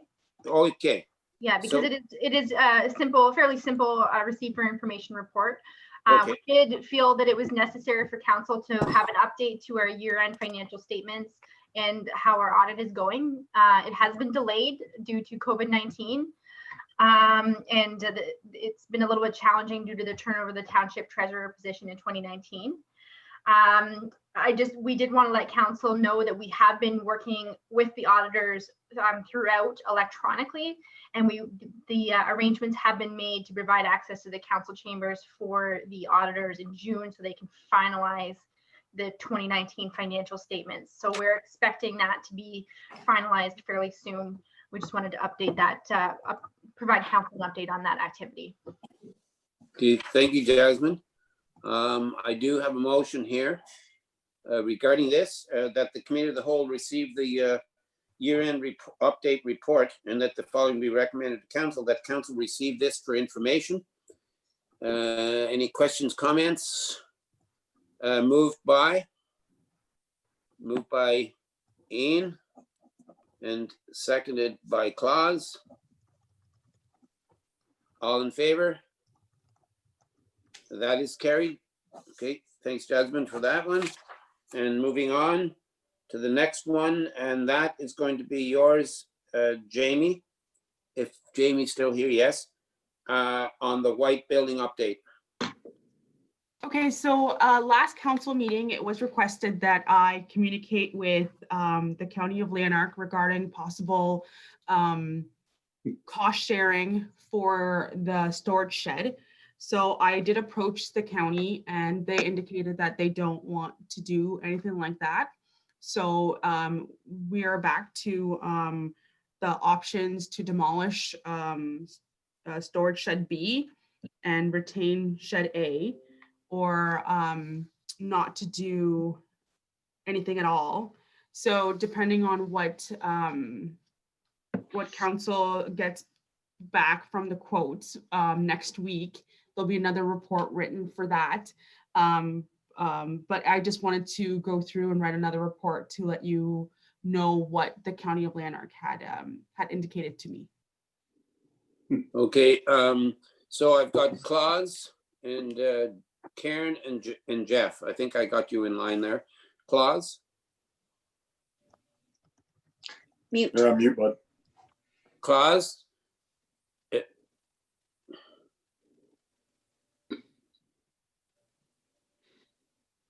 Mute. There, nope, one more. One more. There, Ah, I think that was my fault. There. I'm sorry. I was trying to help. We're both trying to do the same thing at the same time. Yeah. Am I on now? Yes. Good now. Okay, thanks. Thanks, Karen. Good report, Jamie. Not surprising to start with. Do you have any idea at all what it would cost to replace this shed looking forward? Because that's where we got to go. Well, depending on what is chosen, whether, because both sheds do eventually need to be taken down. So once there's more direction as to whether we want a larger shed, but still smaller than the Salt Dome, it could vary in cost depending on what we would want to have stored in there. And depending on whether it's more cost effective to build something like the dome or something a little bit more structured with doors or other space. I think it varies greatly depending on what in the end is chosen to be built. I When, think, if I may follow yeah, up, go Ruth, ahead, Claus. when we have our meeting on the 23rd, can that be part of the discussion as to what do we want for a storage thing? Yeah, for sure. Because we need to look forward. Okay, thank you. Karen, next. So in the report, it says that the county says it's not something that they require, it's not necessary for their equipment or operations. So that means we don't have to store their truck inside anymore? Nope. Okay, Jeff. That was my question. So yeah, that's what I was wondering too as well. So like if that's not the case today, that's good for the discussion on the 23rd, I guess, because Okay, discuss on what we're actually working. Claus. Thank you, Reed. Second question, maybe directed to Jasmine, because Jasmine made the comment, if the county doesn't have this, the capability of storing the truck there, is our level of service going to change at all? Not our No. level of service, no. On our Well, problem. they provide the service of doing Rosedale Road and Roger Stevens. But their level of service is defined by county council and is up to them to provide. It wouldn't affect the township's level of service. Okay. Hope so.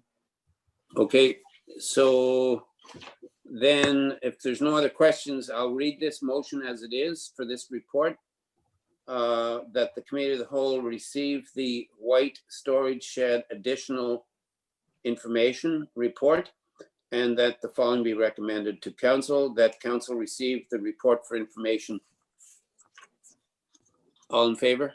Can you get a mover and seconder, please? Oh, sorry. Moved by Claus and seconded by Jeff. All in favor? Okay, and that is carried. Thank you for that one. Going back to the agenda.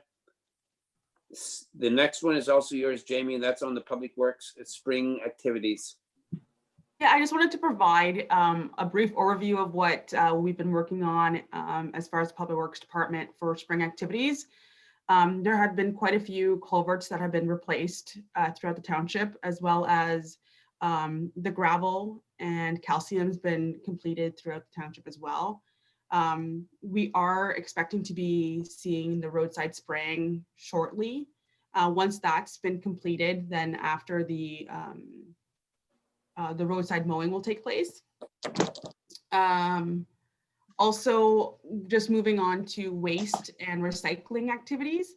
So we've gotten some correspondence back from Mterra, which is our new contract provider for recycling, and they want to start transitioning the township to dual stream recycling come the first week of August. So we'll start seeing more promotion education coming through for our residents in the later end of June and July, ads in the paper,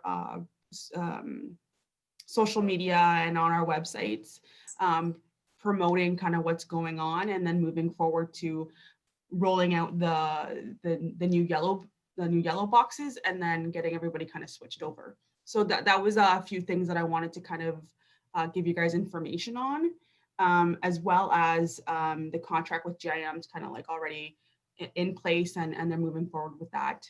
Still with the COVID in place for the bag tags. And yeah, so just other activities that we've been doing, just to give you guys a little bit of information. Okay, Karen? The ads that are going to go out in the paper, is that at Mterra's cost or our cost? No, Mterra.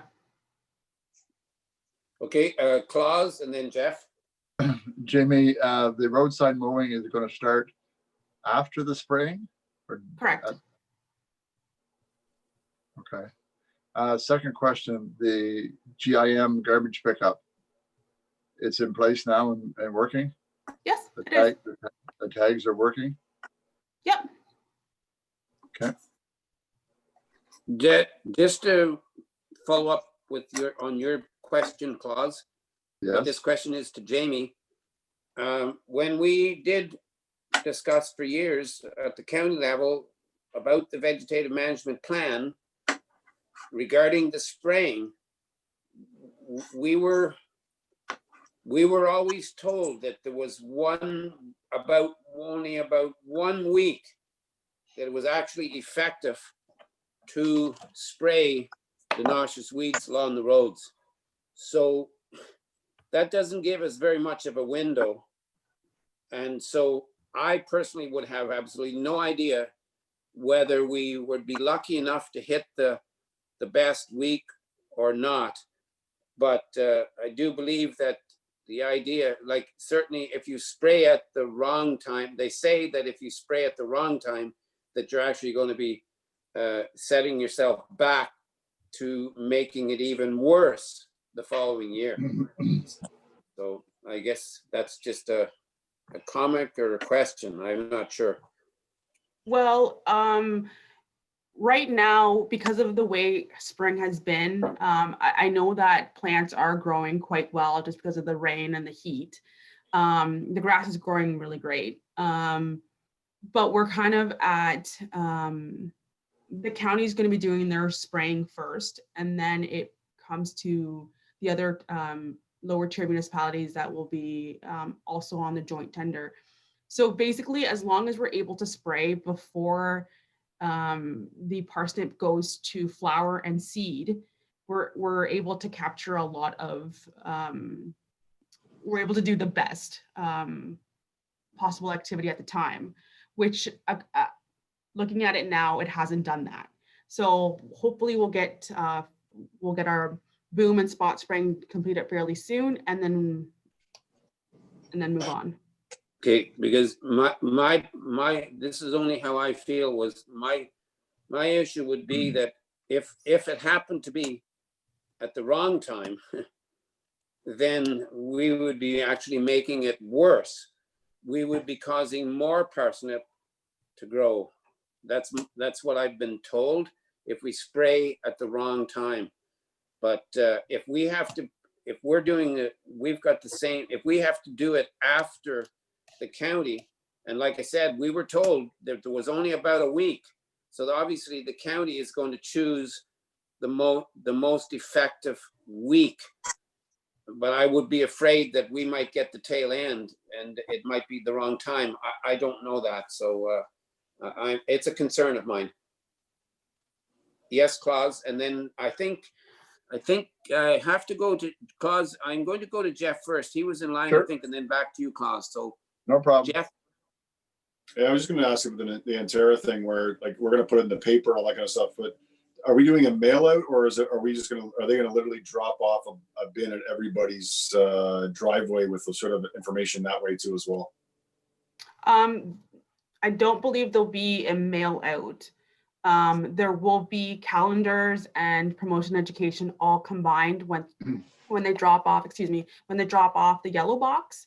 And Okay. then there'll be, like if, I can't totally remember when the newsletter will be out, but we can also put it into the newsletter as well. okay, Claus. Just on your comment, Reeve, in regards to the mowing time, looking at the calendar, from my experience, it's ready to be mowed now. Because there's no seeds on them just yet. And with this heat coming on, it's gonna move them a lot quicker ahead. So I think Yeah. you might take a look at your mowing plan here pretty soon. Okay.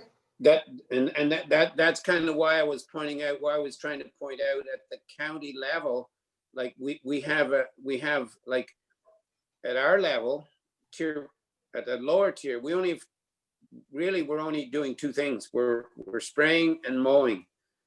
The county level, we're doing about 6 different things. So I think another year, I would love to be able to see us incorporate a more integrated plan, but we have to move forward for this year. But I think all we can do is leave it in your hands, Jamie, because in conjunction with the county, you will know, I think, the right time to do it. But as I said, if is that correct, Claus? That I'm going to ask you the question there. If all of the flowering, if it's flowering, you shouldn't mow at that point. Is that correct? That's correct. You gotta get it before it flowers, because if you mow now and it's flowering, the seeds are gonna fall on the ground. Yeah, that's- and then they'll Jamie, multiply and make it even worse here. Yeah, when did we mow last Right. year? When did we mow it last year? Last year was a really wet spring. Yeah, I'll have to pull that information for you. I don't really remember when we yeah. mowed.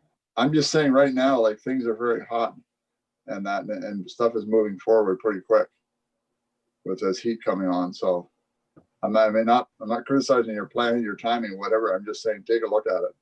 But yeah, it's just some of the roads we've moved from boom spraying to just spot spraying. So we're able to target just clumps of the parsnip.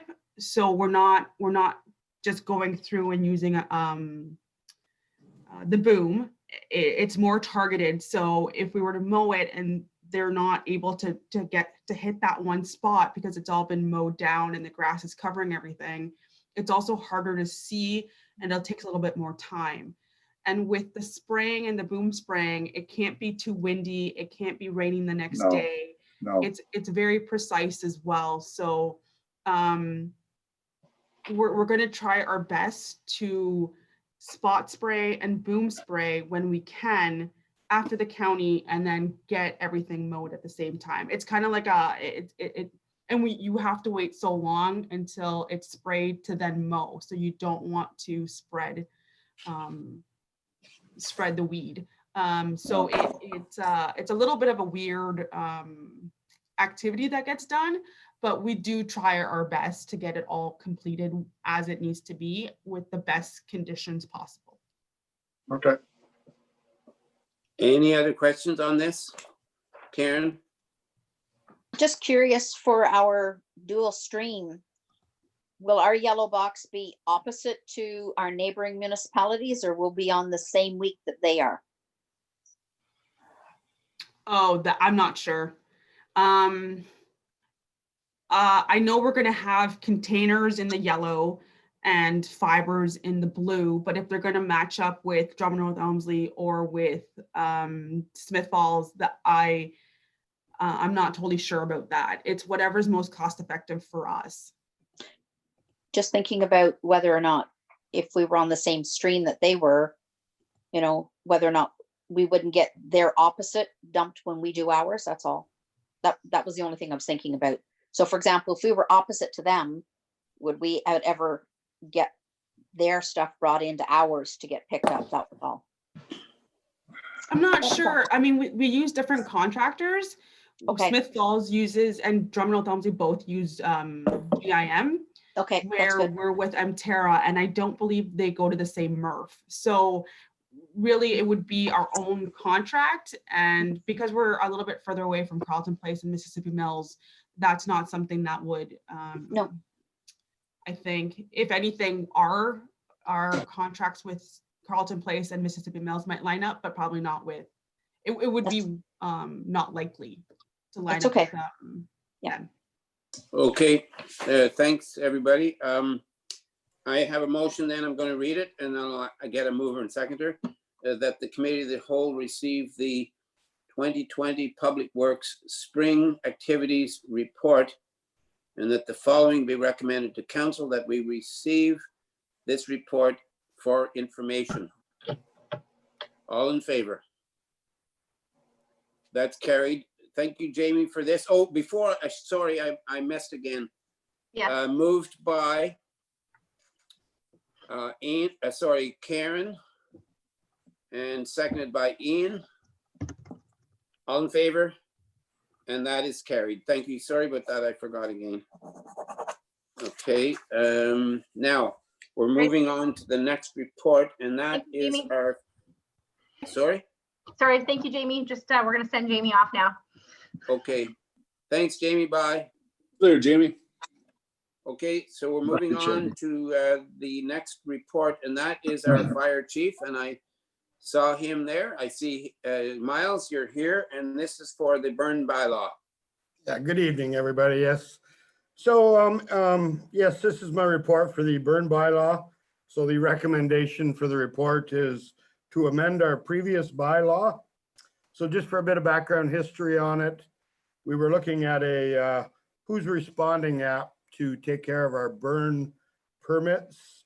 And after I did a bunch of research into the Who's Responding app, it's going to be not as cost efficient as what it was quoted to me. Just to give you a little breakdown on how Who's Responding works is you buy credits, and every year when you reapply, you get 10 credits. So for example, I have approximately 800 permits out. So that's 8,000 credits right off the bat. That's before phoning in for a credit, and also calling in during burn bans is where people are kind of getting caught in it, with a lot of individuals calling in every day about when the burn ban is coming off, which is really tallying it up into dollar figures. So I have, I've prepared three options. So my first option, if you read the report, is I would like to, and this is my recommended option to council. I think this is the best for our taxpayers with no cost to our township. So my first option would be to eliminate all call-ins for campfires only. And when I say that, campfires is defined in the bylaw with certain size regiments for the fire. That itself, in saying that, for an open air burn, which are larger burns, a small open air burn being 2 meters in length and a large open air burn being 2 to 3, I would still recommend that them residents call in during business hours. So just to keep it clarified, we're talking just campfires only that I'm recommending our residents would not have to call in. It gives them the opportunity, you know, on weekends when family comes in, you know, that they hadn't planned on one, but it gives them the opportunity to go ahead and have one. That is my recommendation. It does come, however, with, you know, possibly during the burn ban season of people not being able to get the knowledge by not phoning in. But we certainly have a lot of avenues with our website, social media. We have radio ads. I think we're more than sufficient on getting the word out when a burn ban is in place. Another reason I recommend that, you know, irregardless of, you know, whether we get called into somebody's burning a campfire, if the fire department's dispatched, regardless, we have to go to the scene. We can't write it off as being, yeah, they have a campfire there. So that's another reason that I recommend that option. Option two, we had talked, if you had read it, we talked about maybe a dedicated phone line specifically for the residents to call, you know, at any time, 24 hours a day. There is a couple downsides, you know, they only actually hold 50 voice messages. And right now on a Friday, our staff members are doing over 100 calls for fires, open air burning. And I'm assuming, you know, I shouldn't assume, but I would bet 80% of them are campfire related calls. And I think it's great that the residents have taken this on and really, you know, got it through that it is good to call. But again, it's a little bit hard on the residents. So back when we actually talked about the Who's Responding app, we did budget in 2020 $1,500 for that app. So that is my third option that I would be presenting to council. In saying that, it doesn't eliminate our residents. They still have to call in every time they burn.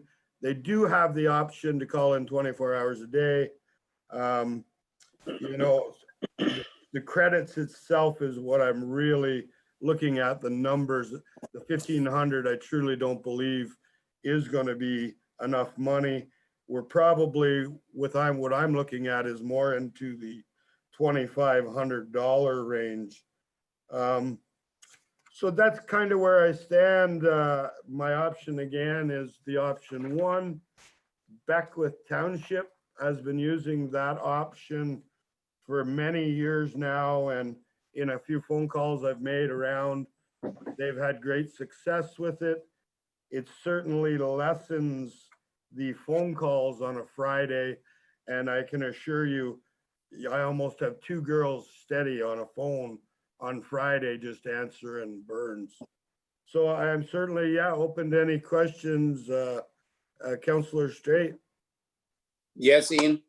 Yeah, I'm okay right now with option one. I'm just wondering if in conjunction while we kind of continue down this path, I'm wondering if our web provider can very easily set us up with something that's a tab or a drop-down function on our actual website that people can, you know, put your burn permit in, and they can self-populate an email to the chief, and he can forward it to whoever he needs to, you know, over the course of the weekend or something like that. So that must be available through like our web provider or something. It'd be a one-time cost. In terms of like a form? Sorry, apologies, Chief. Yeah, Jeff. Like, yeah, in terms of like a drop-down form, you know, you put down your burn permit, your address, or whatever it might be at the end of the day, and it kind of, once you submit it, it submits it into a you know, real simple Excel type thing or a Word document or whatever it might be, and then that could be downloaded or sent to the chief every Friday, or, you know, at the end of the day or something. That's certainly an option that we never looked at, Councillor Straight, but it's something that we could look into. Yeah. So, yes, Jeff? Karen was first, I think, but I didn't see it, Karen. Go ahead, Jeff, I'll follow you. Okay, that's cool. I was just gonna say, like, I mean, I like it. I mean, it's kind of making it simpler and obviously making it simpler for the staff. So I thanks Chief Greer, because I think that's real handy. I guess one of my questions about the campfire, I can speak for myself, and I can speak for a lot of people that I know. The size of that, what constitutes as a campfire, is that like put forth by like the Ontario fire chiefs, or is that what we have as our bylaw? Because when I think of 60 centimeters, that's two rulers. I don't know anybody that has a fire in their backyard that's that size. The typical is usually about that. I would say about a meter, maybe a little bit smaller. I understand the 2 meters is obviously we're getting into the bigger fires, but I'm just wondering if there's a little bit of play on that. I know it's probably a recommendation, but a little bit of play if we can make that bigger. Just because I don't want people to think, well, I have a bigger, I'm gonna have to call every single time because my fire's, my pit's 80 centimeters big. So does that mean I got to call in every time? That's my concern is that like my campfire is not 60. That's a pretty small campfire. Anyways, that's my first question. My other one was just about, and I'm wondering if there's a way to like what the cost of what it was for the dedicated phone line. Because I'm wondering if we have that dedicated phone line that's still, if you have any questions about burn bans, we still have it, and it'll come up saying there's a burn ban, don't burn right now. But also that's where people that are going to have the big brush fires, the huge fires, can just leave a message. I would think this might only be on worst case 5 or 10 calls a week that you would be able to pick up. Anyways, I just kind of curious about that. So your first question, of course, that is just most municipalities use that as a guideline. Certainly we can, it's our bylaw. We could open that up a little bit to make it a little easier for the residents to distinguish between, open air and that. I'm certainly open to that option for your first question. Your second question was the dedication of the phone line. I believe was there an attached quote from Bell that was sent out, I think possibly. Jasmine, would I be correct in saying that? No, we didn't end up having to go through Bell. We actually can do the phone line with no cost. Oh, perfect. So if you don't mind, Reva, like, would that make sense? So like, I'm kind of curious if we can get some consensus, because that's basically, we can do all of this at no cost, basically. As much as I like Ian's Councillor Straight's idea, because I'm all about going the technical way of things and doing that. But for free right now, if we could literally just make the campfires bigger, as far as going to saying like no bigger than a meter, as far as that goes, that would be my thought process. And I'm going kind of also on the size of my campfire pit, and also other people that I know that have campfire pits, as far as when they're doing campfires, going to a meter and then getting that dedicated phone line. So we can put on saying there's like, so if you have questions about burn bans, we're obviously going to put them on our website and our Facebook anyways, but like we can put a message on there saying, don't do that. And also maybe just leaving the message for the bigger fires. Is that like, can we go that? Anyways, that's my thought process. So we do have a motion here, but the motion will be to amend the bylaw. And then, so this bylaw will come back to us. So can we put details that you need, Miles, I guess this question is to you, in this bylaw, which you're going to prepare anyways? We don't have the bylaw yet, but this amendment is just for us to prepare the bylaw. We do have a bylaw.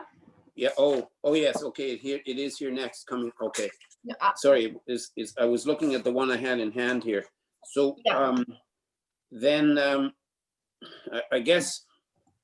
So I know what you're recommending is option 1, Miles. Mm-hmm. That's correct. But it doesn't. It doesn't. Straight does have a question. Yeah. So, and Jasmine, hold it. And Jasmine, I cannot see you, so I can't see you to put your hand up or anything. I can't see you, so I don't. You're not showing on my screen right now, Jasmine. There you go. Okay, thank you. So okay, so I'm going to open up any questions then, Karen, and then Claus. So with reference to how many extra calls came in this year compared to past years, for this to come up for discussion. So have they always called in for campfires as well? And this year's just been an influx, or why is? Yes, they've always called in for campfires, Councilor Jennings. There's certainly been an incline this year with more people being off work and being home.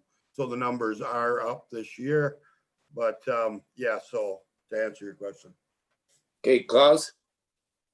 Yeah, I would agree with option one with Fire Chief Miles. I think I would say 23 inches, and 23 inches is plenty big enough for a campfire.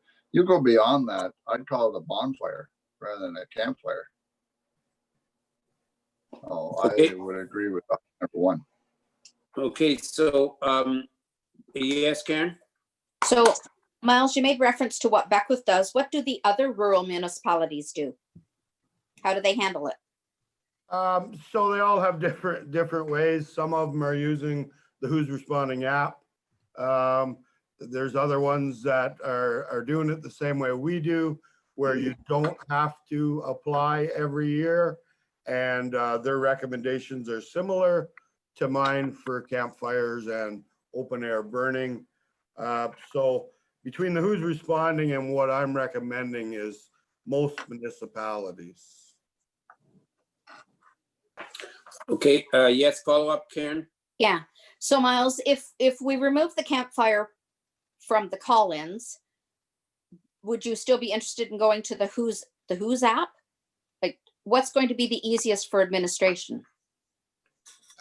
If I was to eliminate the campfires from the call-ins, I would probably recommend a free dedicated phone line for the other ones. Okay. I don't want to incur any cost if I don't have to here. Thanks, Miles.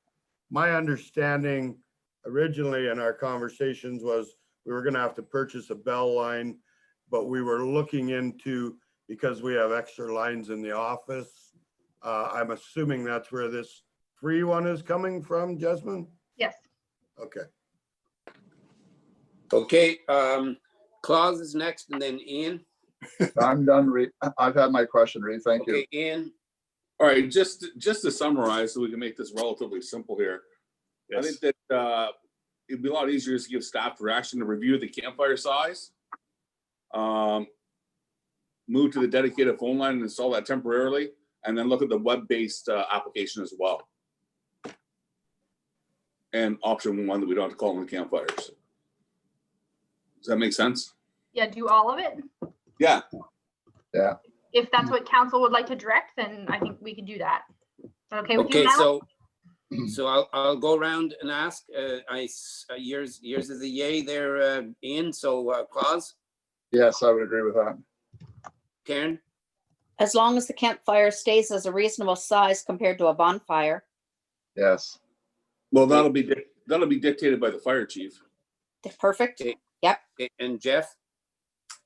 Yeah, I mean, I'm still for going bigger to a meter, because if we keep it that small, I don't think we're gonna see a big decrease in calls, because you're like 60 centimeters is not what people have. But I agree. I mean, I'll go along with it though, yeah. Okay, so Hope Jasmine then. we cleared that up today, but I mean, it's like, I guess not. So we do have consensus there, Jasmine. Yes. Then back to this motion. Yes, the motion is still fine. Okay, then I'm going to read this motion and then ask for a mover and seconder. Please don't let me forget. That the committee of the whole receive the following report, the burn bylaw report, and that the following be recommended to council, that council direct staff to prepare an amendment to bylaw 3635 2018, or the open air burning bylaw, to allow campfires to not require a call in for burning. I see no further questions and comments. Moved by Claus, Question? Do we not seconded have- by Ian, seconded by Ian. Question? Karen, yep, Karen, Are we putting in though about moving with the phone line and the web-based? Yes, it's noted in the minutes as direction from council. that was direction, yeah, that was Yeah. direction, and we have consensus there, so, Yes. Okay, no, just when the motion only stopped about the campfire, just wanted to Yeah. make sure. Yeah, because Okay. it's committee, we don't have to be as formal as the amended motions from council. Okay, and Jeff? I just want to make sure I get through my head. So Miles is going to come back with sort of a recommendation of the fire size, Yes, doing the phone line, and then but seeing what the costing would be to do the web based. Yeah, yes, that was the staff direction. Okay, That was council direction to staff, Okay. yes. Okay. Okay, all in favor? That is carried. Thank you, Miles, for that. Okay, And I believe, Miles, you have another report, and that is the one on the recovery bylaw. The cost recovery bylaw.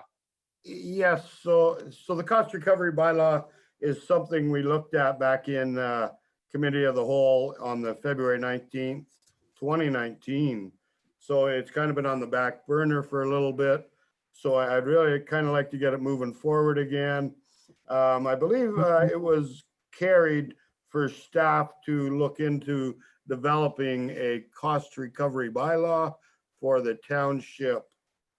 So we have added in our report, which Jasmine and I have completed myself. So Drummond, North Elmsley, what they do, Smith Falls, Perth, Lanark Highlands, Beckwith, Mississippi Mills, and Carton Place. This is what they actually do, just to give you a little breakdown.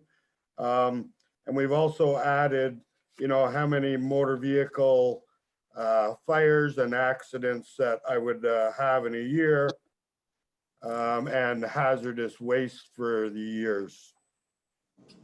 So in a cost recovery, of course, a few years back, it was brought to me about a fire marquee company, and it's a program, and what it is fire marquee.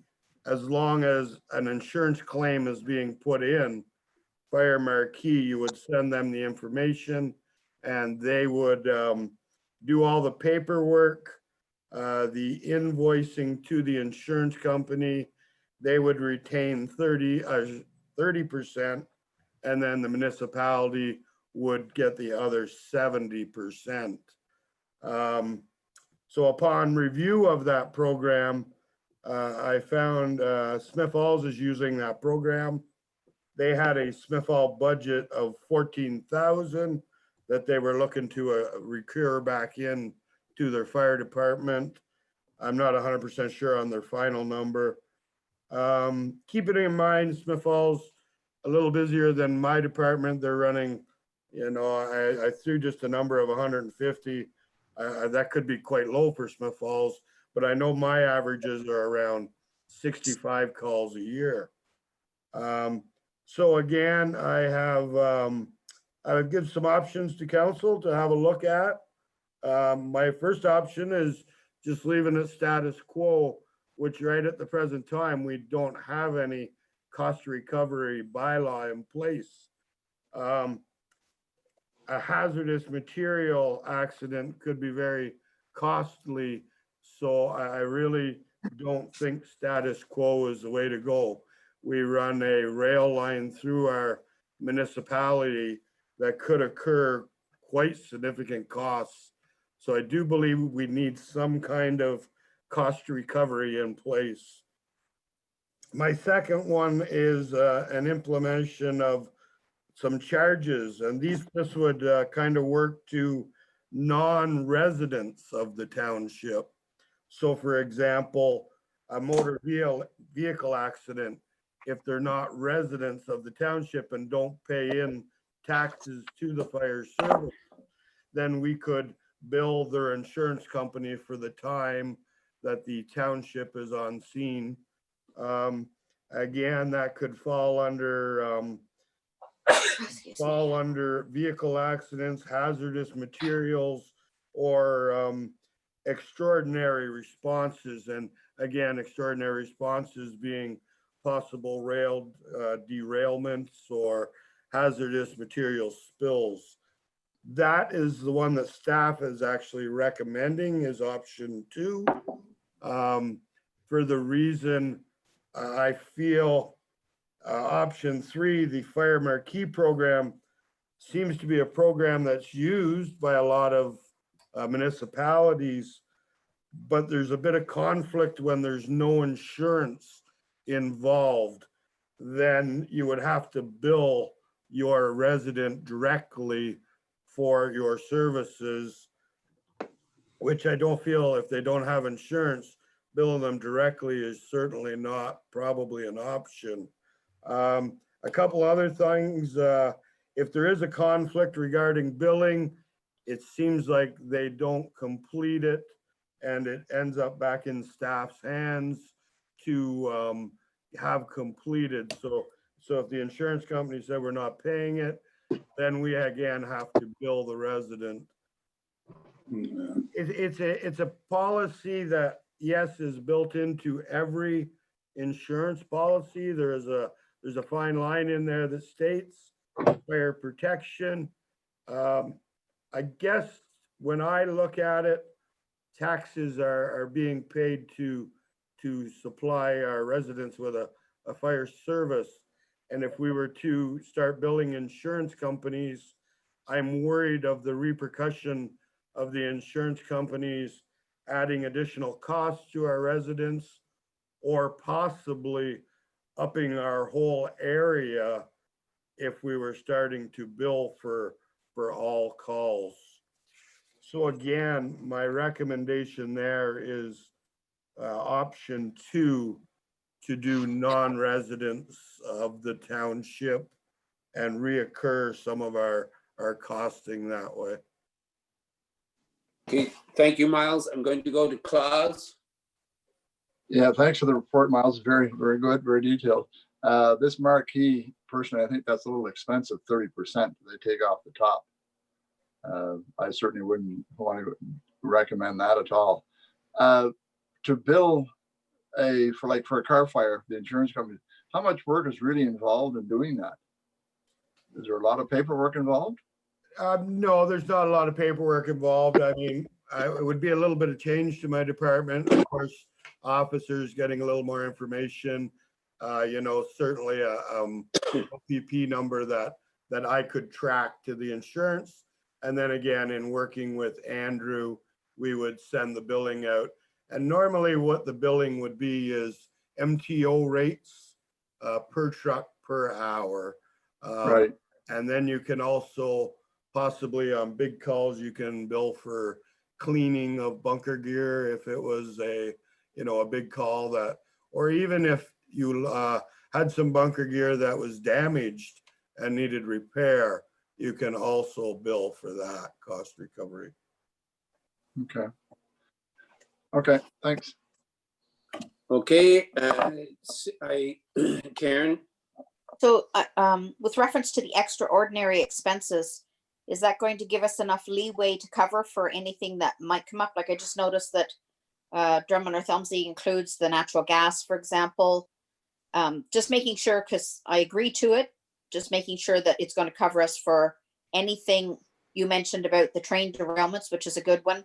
But I wonder if we should note like train derailments, natural gas, and extraordinary. Just, I don't know. I'm not one of those legal people to understand all of that, but I wondered if the word extraordinary, how vague that could get in a legal definition.